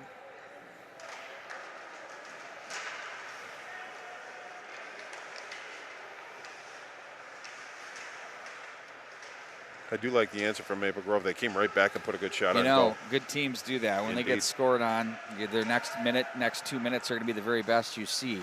And that's why when you score, oh, nice save by Irene. Boy, that really was. That was the groin there. He really stretched it out. There's a shot, Irene, the stick save off the glass. Look out, up in the stands. Oh, and a big spear there. Nice job. Did he reach over with the left? I think no, he did. Didn't. No, he didn't get it. Oh, we could have at least given him some credit. There's a dad there that kind of reached out with his right hand, so it would have been a lefty catch for baseball. It looked like he extended it with a beauty, but I can't give him credit for that. No. He made it look pretty good, though. But shots on goal now. Tonka with 27, Maple Grove with 22. So that gap is closing as we go. But I think Irene's done a terrific job of making some very challenging saves to keep his team's energy where it was. Getting some confidence as he goes, too. Back behind the net. Conan cut off at the line. Now it's Peeler. Ooh, his wrister is into the legs of Zitzloff. Conan is there. Looks ahead for Newhouse. Now he finds Streeter. Here comes Streeter across the line. Somehow stayed with it. It was knocked off his stick, but used the skates there. Nelson was there. Now it's going to be Conan's shot. That's deflected up and out of play. I believe that went off the stick of Elias and off the netting. Well, it didn't go off his stick either. I think it went off his skate, but up and out of play. So the faceoff's going to remain in the Crimson zone. But really a nice job of managing his way as far as Newhouse. He's so quick, very quick reactions and responses, because there was somebody on him and he just created space and really created that scoring opportunity down in the offensive zone. Nice job by the Minnetonka forward. There's a puck to center.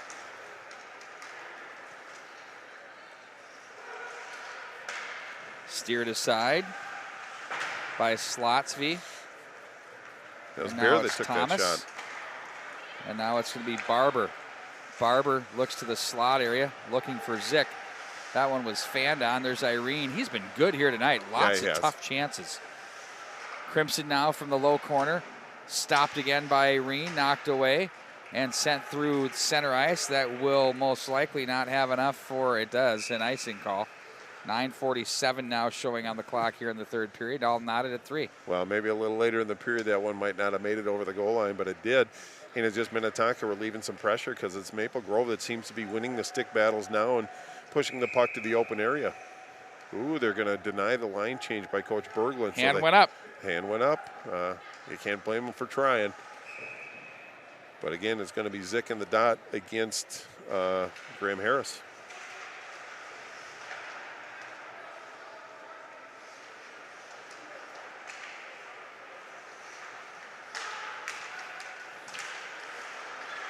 Stopped at the line.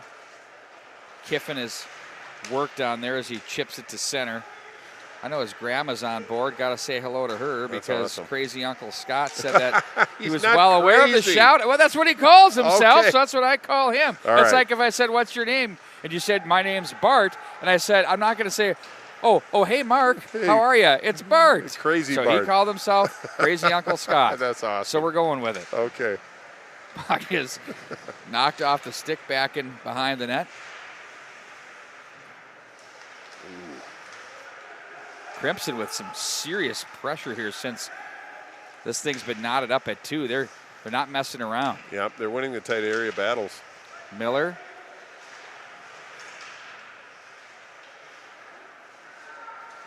Up high. From the left. Ooh, nearly high short side. Nelson was bidding to juggle the water bottle there. Back up the line again. Nelson, the quick snapper. Pad save. Irene turned aside. Crimson winning the races and the battles to the loose pucks. Up and out of play it goes. Well, and Henry Nelson is not shy about shooting the puck. He has a great shot, nice quick release. But every time he gets the opportunity, he looks to get that puck on goal. And he's got a pretty heavy shot. Already has a tally on the year 6, or tally on the night 6 for the year. So obviously a driving offensive force, something that this Minnetonka team is certainly aware of moving forward. 8:24 left in regulation time. We're not at a 2.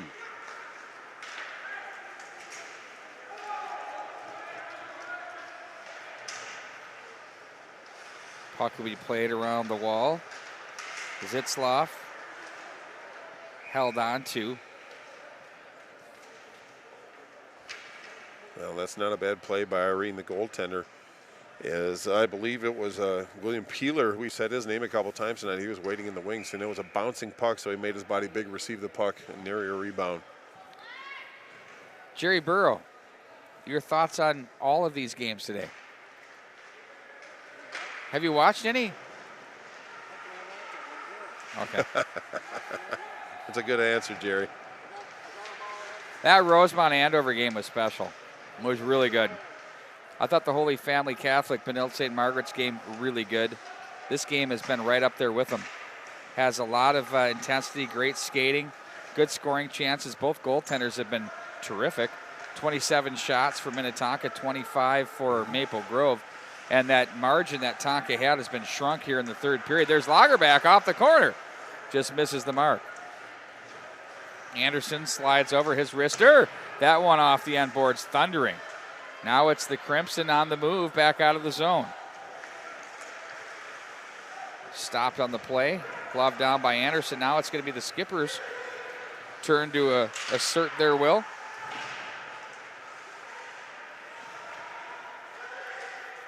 Streeter with it. Quick shot by Anderson that didn't get through. Newhouse was there. Now it's going to be the Crimson to center, glove down by Anderson. Anderson now looks over to the right wing side. Nice feed over there to his partner, Bear. Bear was checked on the play. And now it's the Crimson. Wow, where'd that come from? I pulled the Bart Archer full-on cough. Oh, my word, ladies and gentlemen. Sorry about that. We don't have cough buttons here. I mean, I know the MN Hockey TV gives you the 4K high-def video, but we haven't brought the cough button. We had to trim some costs somewhere, right? Yeah, they're in many other places. Now there's a body check throw in there. I mean, think about it, though. I mean, 12 games in 3 different locations we've done today. Very proud of what our groups are doing. We've got the live automated cameras ripping all over the place. We're at the Hopkins Pavilion here at the Rec Center. at the Plymouth Ice Center, Pagel Activity Center, And look soon to be St. Croix Rec Center, New Hope Ice Arena. Yes? Well, I was just going to say, look. Oh, that one just misses the mark. Look what you did last week and pulling it off. I mean, there were many, many games last week as well. You're doing a great job, P. Wagner. Holiday Classic, fatigue factor, not an option. No. Back in behind, puck will be rung around. I'll have time to be tired a little bit later. In May.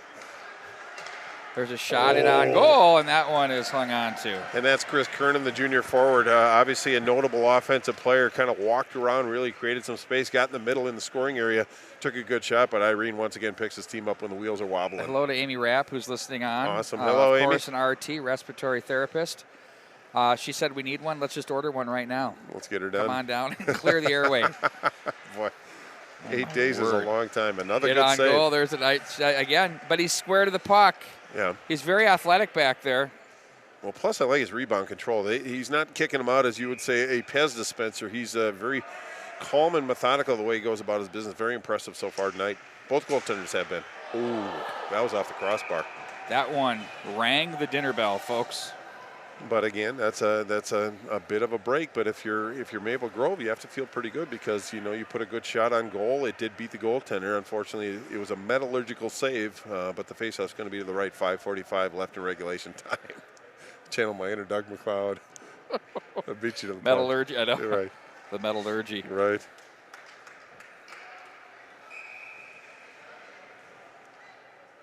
Zinn against Teddy Lagerbach. Lacombe deflected away. This one feels like overtime to me. I feel it, the extra session. Lagerbach plays that one back over to the last time I agreed side. with you, I think it happened, so I'm just going to be noticeably well, quiet. We had 3 games in a row that felt like overtime, and then there was a series of back and forth goals, like 3 goals scored within 6 minutes, the final 6 minutes of the game. So, I mean, they've all been kind of true to form here. And that could happen here as well. Right wing on the outlet. Ooh, nice exit. Bear is there. Now it's going to be Zick with it. Zick turns. Oh, somehow got through traffic. Nearly found the backhand. You don't see those that often. Tough for goaltenders to read where it's going to go. Yep. Now it's over to the near corner. Conan through center. Crimson will gather with 4:45 to go in the third. Back in across the line. A stick handle through traffic on that play. That was Gunderson. Now gathered in. Out of the zone, Keppers. Off the boards, Henry will race to the corner. He's jammed on the play. Stood up heavily there by Dahlquist. There's a shot by Kiffin, a missile. Turned aside to the near corner. Goaltender without a stick. Oh, that's tough. That's like Linus without his blanket. Now it's going to be Miller, a shot. That one deflects wide. They get the stick to him. He goes down and gets it. Back in behind the net it goes. Streeter walks up the boards. That's a heavy hook right there. Got away with one. Let him play. Oh, big check thrown there. Kiffin plays ahead. Streeter lets the clapper go. Blocker pad save. Big rebound. Gathered in. Newhouse lost the handle. Back over the corner. Spun off the puck by Leafblad. Up to the line. Here's Miller. Rink wide he goes. Kiffin walks. Lets one go. Nice shot there. Just took it just to get it through the wickets. Did the job. Newhouse takes a stick there to the hands. Tried to go short angle. Now it's Streeter with it from the left circle. Up high to the line. Miller with room. Ooh, could have walked. Kiffin. Hindsight's 20/20 from up here. That one's in on goal and held on to. Yeah, it's easy to call the games from up here when we're not out on the ice, but things are happening very, very quickly. But Minnetonka's showing some life. Just 3:13 left in regulation time. Minnesota with some, or Minnetonka with some offensive zone time. Minnesota's team, Minnetonka Skippers. But they did a really good job of pushing the puck to the open area, working it to the open side. But I think they passed up on a couple pretty good opportunities to try to improve their situation. Sometimes you just have to throw the puck to the net and hope for the best, especially in the waning moments of a tie game in the third period. Any shot on goal is a good shot. Back from the corner. Harris tried to muscle that one through. 2:55 to go here in the third. Boy, you really like the idea of Graham Harris working his edges and strength, getting it out in front. But again, it was Parker Slotsby that did a nice job of protecting the integrity of that post. That could have been an alley situation short side, but he did a nice job of maintaining his position. Faceoffs are going to become huge from this point forward. And the Crimson get this one as they look back up ice through center ice. On the move they go. Across the line, that's Kernan with it. That one stopped and turned aside by Irene. Skipper Zitzloff. Nice job to keep the line as they tow it and play this one back into the corner. Crimson now will assert their will with this shift, it seems, as Nelson plays that behind. Oh, nice move there by Harris to get away from trouble. The outlet to the left wing side. Worms will chase in off this puck and cover it up. Ooh. They come together there off the end boards. Taking exception to him going after that puck was Nelson. 2:19 to go here in the period. Well, the puck came off the end wall, and it was a little lively, and it was Slotsby that actually covered that puck, but it was, I believe, Miller. No, it was Worms that went after it. I believe took a little liberty, but it was Henry Nelson that took a little bit of exception. No harm, no foul. 2:19 left in regulation time. It's just a big defenseman taking care of his goaltender.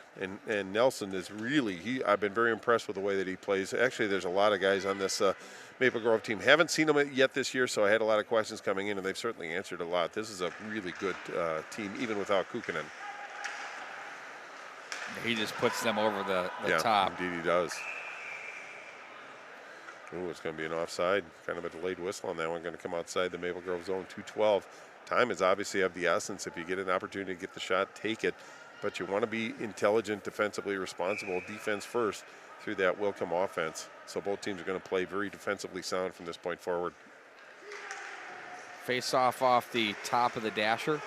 Controlled now by the Crimson as they shovel this one ahead, knocked down. Now it's going to be Lagerback across the line trying to muscle a shot through traffic. And that's going to be covered up again by Slotsby. Well, again, even a shot on goal. I mean, Teddy Lagerback had to fight for that space. He still got the puck pushed forward and got it into the goal area. And Slotsby had a little trouble containing that one. But that's why getting the puck to the net and letting everybody go to work is not a bad plan. But nice job by Maple Grove to limit an onward thrust by Minnetonka. 1:55 to go in the period.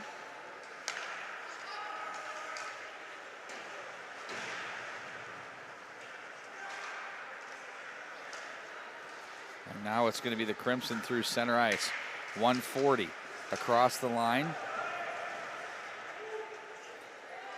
Miller waits for help and gains center and chips that one in. They got a high stick coming up. And we're going to face off inside the Crimson zone with 1:27 to go. Well, Cal Thomas is another defenseman that we said his name quite a bit. Good eye-hand coordination to knock that one down, but unfortunately there wasn't any Minnetonka players to negate that whistle, so it's going to come all the way down to Maple Grove. 1:27 left in regulation time. Streeter checked that Newhouse in to take the draw for the Skippers, but that is one by Kernan. And Kernan runs up the ice with it. Jammed on the play. That shook his head a little bit. Now it's Henry.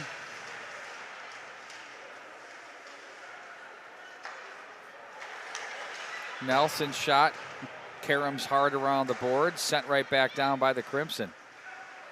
We got that magical 1 minute mark remaining in the third period. Look out, puck's loose, center ice, Henry, now it's Streeter. Finds Henry, stays onside, he's got Newhouse trailing. Newhouse shoots, he goes up high, what an opportunity there. And a big save made by Slotsby. Well, very patient Minnetonka team. Didn't rush things, actually took their time, got the puck to the open man, and got a good shot on goal, but another big save by Parker Slotsby to keep that puck out of the net. We're under a minute, 48 seconds left to go, but big save by the Maple Grove goaltender. Nice sequence by Minnetonka, though, to get that shot off. Sent back in behind the net. Down they go. They got away with one. Ooh. Now it's going to be the Crimson back up ice. This is getting into next goal wins category. Here they come. They got numbers. Look out. In on goal. Shooting. Save. Rebound. Irene back out high. Oh, and a big save What opportunities there, and Irene comes up huge in goal for the Skippers. Well, honors Irene. Nice reset, nice recovery. You made the initial save, then squared up to the shooter just outside the blue. Really took a lot of that net away, received that puck, nary a rebound once again. 25.8. Looks like we're going to have a timeout by Maple Grove. So Coach Berglund, offensive zone faceoff, wants to give the diagram a bit of a play, give them an idea of what they want to do. And if you're Coach Goldsworthy, just refocus, make sure everybody knows their assignment, protect your goaltender, let him see the shot. But I would venture to say that both goaltenders have really turned in an outstanding performance, and they're going to need that continue for perhaps the final 25.8 and then into overtime as well. Exciting times. Well, as we say, we're in the next goal wins category right here at 25.8 to go in the period. Crimson and the Skippers talk things over. The Skippers are going toe-to-toe with them. Maple Grove's really probably been the better team this period, but that's not to begrudge Minnetonka. They've had their opportunities and put some good shots on goal through a lot of hard work. So two hard-working teams that understand the situation. But it's going to be an exciting 26 seconds. Todd Berglund in his 4th season right now as head coach at the Maple Grove High School with this squad. Yeah, it's a great program. It always has been. And they always seem to put out an addition that can play, and they're very difficult to play against as well. We're proving that tonight. Timeout is taken care of. Face-off strategy for sure. We'll see what happens on this set play. It doesn't work if you don't win it, and there was Newhouse to win it. Kept alive, though. Played down low to the corner. There's a chance off the side of the boy. Close stuff there. Kernan with it. Leaves off to the point. Shot, save, Irene. That's knocked up off the netting, and outside the faceoff goes. Now another big save by Irene. It was Henry Nelson walked in, got a good shot on goal. He's had a couple of really good looks and put the puck on the net. But it was Irene that actually made that save. But it was Kernan that actually knocked the puck out of the air about 5 feet off the surface of the ice, up and out of play. So it is going to come outside the Minnetonka zone. Just 7 seconds left in regulation.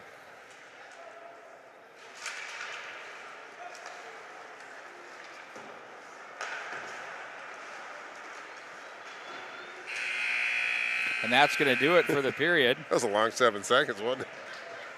It seemed like it, but again, both teams showed up to play. If you're Coach Goldsworthy, being 2-2 against a very formidable Maple Grove team at the end of regulation, it's not a bad situation to be in. And I think, and Coach Berglund, I mean, Minnetonka has really played a strong game. I'm sure he feels good about the way his team at least got through that first period without too much problems and really started to play better and better each period, and now they're going to get an opportunity in overtime.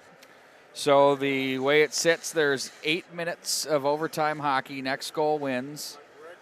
Here from the rec center. No shootouts, no monkey business there. There's no. We're not playing skills competitions. We're not playing for a trophy. And if we stay any longer, Bart Archer will cough his left lung out. I know. If you were wondering. No. Well, then it's right. Yeah, because it's on the table. I'm just trying to find energy. People. Pick on the Hopefully vulnerable nobody's guy. eating out there in Webland. Hello. By the way, you don't know this, Bart, but we're gonna have an on-air production meeting right now. Perfect. You're already taking that headset home. I don't even want to touch it. Oh, so fair just enough. we're gonna pull it out. You just keep it. It's Well, yours. I don't want to touch it. Yeah, I wish you would have done that before I got this headset. Then maybe I wouldn't be I haven't had a sick, by the cold way. since 2018. I didn't get a cold all year last year. Well, it's been impressive. I don't think you've been giving me your headset, by the way. I think you're giving me all the other guys, but I'm not here I've to got point the world's fingers. best immune system, and I'm proud of it. Good for you. I never get sick. Now that he says that. Jerry Careful. Burrow. They can hear you on that camera, whatever you're singing or doing. Oh, my word. This has gone right down the tubes. Send your cards and letters to Jerry Burrow. Jerry Burrow, Hockey Connection, the great Northland area of Duluth, Minnesota. All smiles here tonight. It must be a big game because Jerry's in the house. Well, we're 5-on-5. None of that gimmicky stuff like we talked about. It's going to be exciting. You know, it's funny. I go both ways on the gimmicky part I of don't mind the it. 4-on-4, 3-on-3 thing. I mean, if you want to try to get a winner, then you go 1-on-1. Well, I just like the fact that you get I get what you're saying there. You get a definitive winner. And, you know, you pay $180 for a set of 2 tickets and come out with a tie. That's kind of a hard one. So I think that they they address it as best they can. It's still a work in progress, but what they have now is not too bad. But we're just 27 seconds into this overtime period. Faceoff's going to come down into the Maple Grove zone. And it looks like it's going to be Lacombe in the faceoff dot against Kernan. Big faceoff. Whenever it's in overtime, everything else gets accentuated, and faceoffs are not immune to that. Ooh, Kernan with a clean win. And the Crimson control. They're moving from left to right across your screen. Will this be enough for an icing? It is. We'll bring it all the way back down into Crimson territory. We'll wind up and start all over again. Well, it was a nice clean win by Kernan on the draw, and then they tried to activate Sam Jacobs, number 21. He just reached out for it, but deflected it. It came down for icing, so another face-off in the Maple Grove zone. And now it's going to be Kernan again against Newhouse. 50-50 puck. Played back into center. That ramps up off a stick. That's going to hit the end boards as the Crimson will regroup and break out of their zone. That gets off Leafblad's stick, and so far it's been tough sledding for the Crimson on the breakout. Well, and I think that has to do with the way the Minnetonka is actually approaching them. They're taking good angles, really taking their options away, and kind of a couple misfires coming out of the zone. But, you know, another offensive zone faceoff for Minnetonka. As long as the Crimson keeps winning the faceoffs, it's not a big deal. It's when Minnetonka starts getting successes where it becomes a real concern, like here.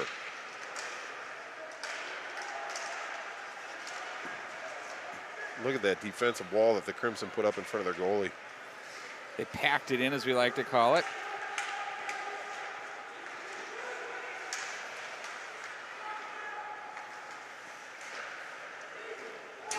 Thrown in front of the bench area, in front of us here.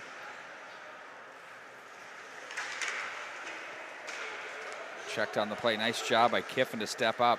He's dangerous off the side of the goal. He had a great chance there.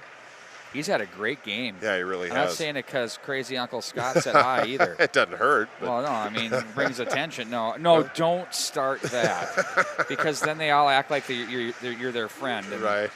You know, all they want are... Crazy Scott doesn't seem like a bad friend to have, muffin buttered. But Kiffin was the reason why we're in overtime right now. So sometimes when you score, you get a little energy and you play with a better extra focus. Love here. Yep. Across the line. Now in deep to carry through on the forecheck is Ian Barber. Who's going to be the hero tonight? 5:55 to go in the overtime session. So tight to the vest between these two teams. It's funny when you get into this overtime period. There's a long pass for Lagerback. Now that one misses. The long stretch passes. Where's Bill Lechner when we need him? I mean, nobody better at the stretch pass than the Hill Murray Pioneers. Well, maybe I'll argue that the Red Knights, in their heyday, nobody better than that. I'm thinking from the Chris Student to the right. Remember the era? Absolutely. I mean, that was amazing. Let's do the Wagner challenge and see if anybody has an idea who's going to be the overtime game winner, like the Bucci challenge, except the Waggy challenge. Who do you got? First go with the Crimson. First go with the Crimson. Kernan. My Crimson is going to be Oakland. Oh, not a bad pick. Back into the corner it goes. For the Skippers, you saw him with the puck. I'm going to go with 11. Oh, Lacombe. I like that. I'll go with 10. Newhouse on a dangle. There's a shot in on goal. Likely. Sunrise in the east enough, you take it for granted, you know. Oh, that's great. Now from the left circle it goes. Now it's going to be Zitzlaff try to fight that one off. And here they come with it back up ice. On it for the Skippers is Conan. Plays that around. Slotsvy is there, 35-32. Shots on goal in favor of the Skippers, 2-2 on the scoreboard. It couldn't be any closer than this, and that one's whistled down. Well, it was Elias that actually, it was actually Oakland that stammered a little bit, and it was Leafblad that snuck into the zone a little early, so faceoff going to come outside Minnetonka zone. 4:47 left in overtime. But I think we picked some solid players, but, if anybody scored on either one of these teams, it wouldn't be a huge surprise. I just love the way Minnetonka's playing this game. They've come out, not that the Prior Lake thing, they're kind of taken aback in that game. Yeah. This is a totally different looking team. Lot can happen when you're not sick anymore and you don't have the influenza bug that was ripping through the locker room. That helps too. In front. Oh, Bart, there is your call on 10, nearly for Newhouse. It wasn't a dangle, so I wouldn't have got that the extra counted. Credit. Yes, exactly. Gunderson across the line. Rolling puck for Leafblad. That misses the mark. And now it's going to be turned and played back into the corner. Leafblad try to go lacrosse stick and gets it. He'll get it back from Gunderson now with 4 minutes remaining. We're halfway through the overtime session. Up high they go, loaded up, shoots over the top of the goal. Boy, that's as good a look as you're going to get from Peeler. He's had a couple. Kiffin to the corner, comes together with Gunderson. Now it's Streeter cleared but not out. Gets real physical off the far boards. Sounded like a thunderstorm there with all the crashing against the boards. Over to the far side it goes. It's going to be Barber with a shot that misses the mark. They carry him up to the line. Good pressure here by the Crimson as they stay on it. Zick back in behind the net. Skippers flip this one. They take advantage of the high ceiling. Glove down. A little center field action. Byron Buxton when he's in the lineup style, which is like never. Now Miller. Nice. Wow. Now, well, it's just a joke. In on goal. There's a stop, and that's handled. And we get the fisticuffs up, but nothing will come out of this. Well, I think it was Elias who took that shot, kind of a shallow angle right side, just outside the circle. But it was a good save by Irene. But the rebound, rare rebound kind of danced on him, but he covered that puck up in a hurry. 3:07 left in regulation time. A lot of play down in the Minnetonka zone. So good positioning by the Crimson. Good battles that they're winning. But they're getting the shots on goal, Pete. Now it's 35-33 overall shots on goal. So they're now within 2 after being down by, I think, 11 after the first period. So times are turning a little bit, but Minnetonka's doing a good job of defending. Good to see my good friend Mike Gard is on board. Shot, they score! That's my guy. Bart Archer with the call. Chris Kernan gets the game winner for the Maple Grove Crimson. We'll take a look at this one on replay. Gathers and shoots. You know, when you get a pass that quickly and you can get on it and get into it, the goaltender can't quite get extended to the way he wants to get. No, but I think that actually Irene got a little bit of his body on that, so he was there to contest, but the velocity of the shot just put it in. But a big goal it was, and for Kernan, that's going to be goal number 4.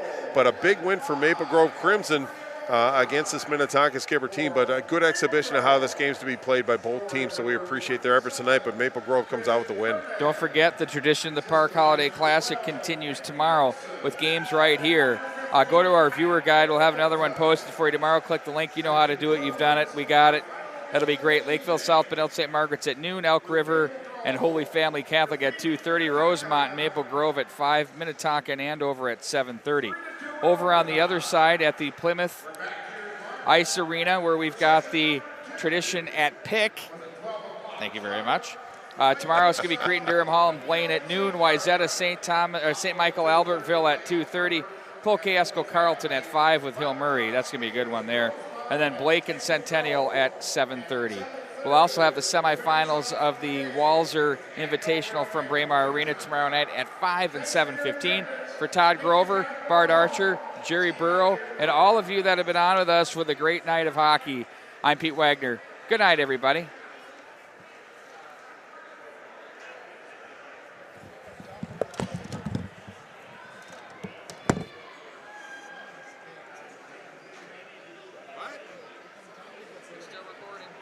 I don't know. Well, why does Minnetonka play early?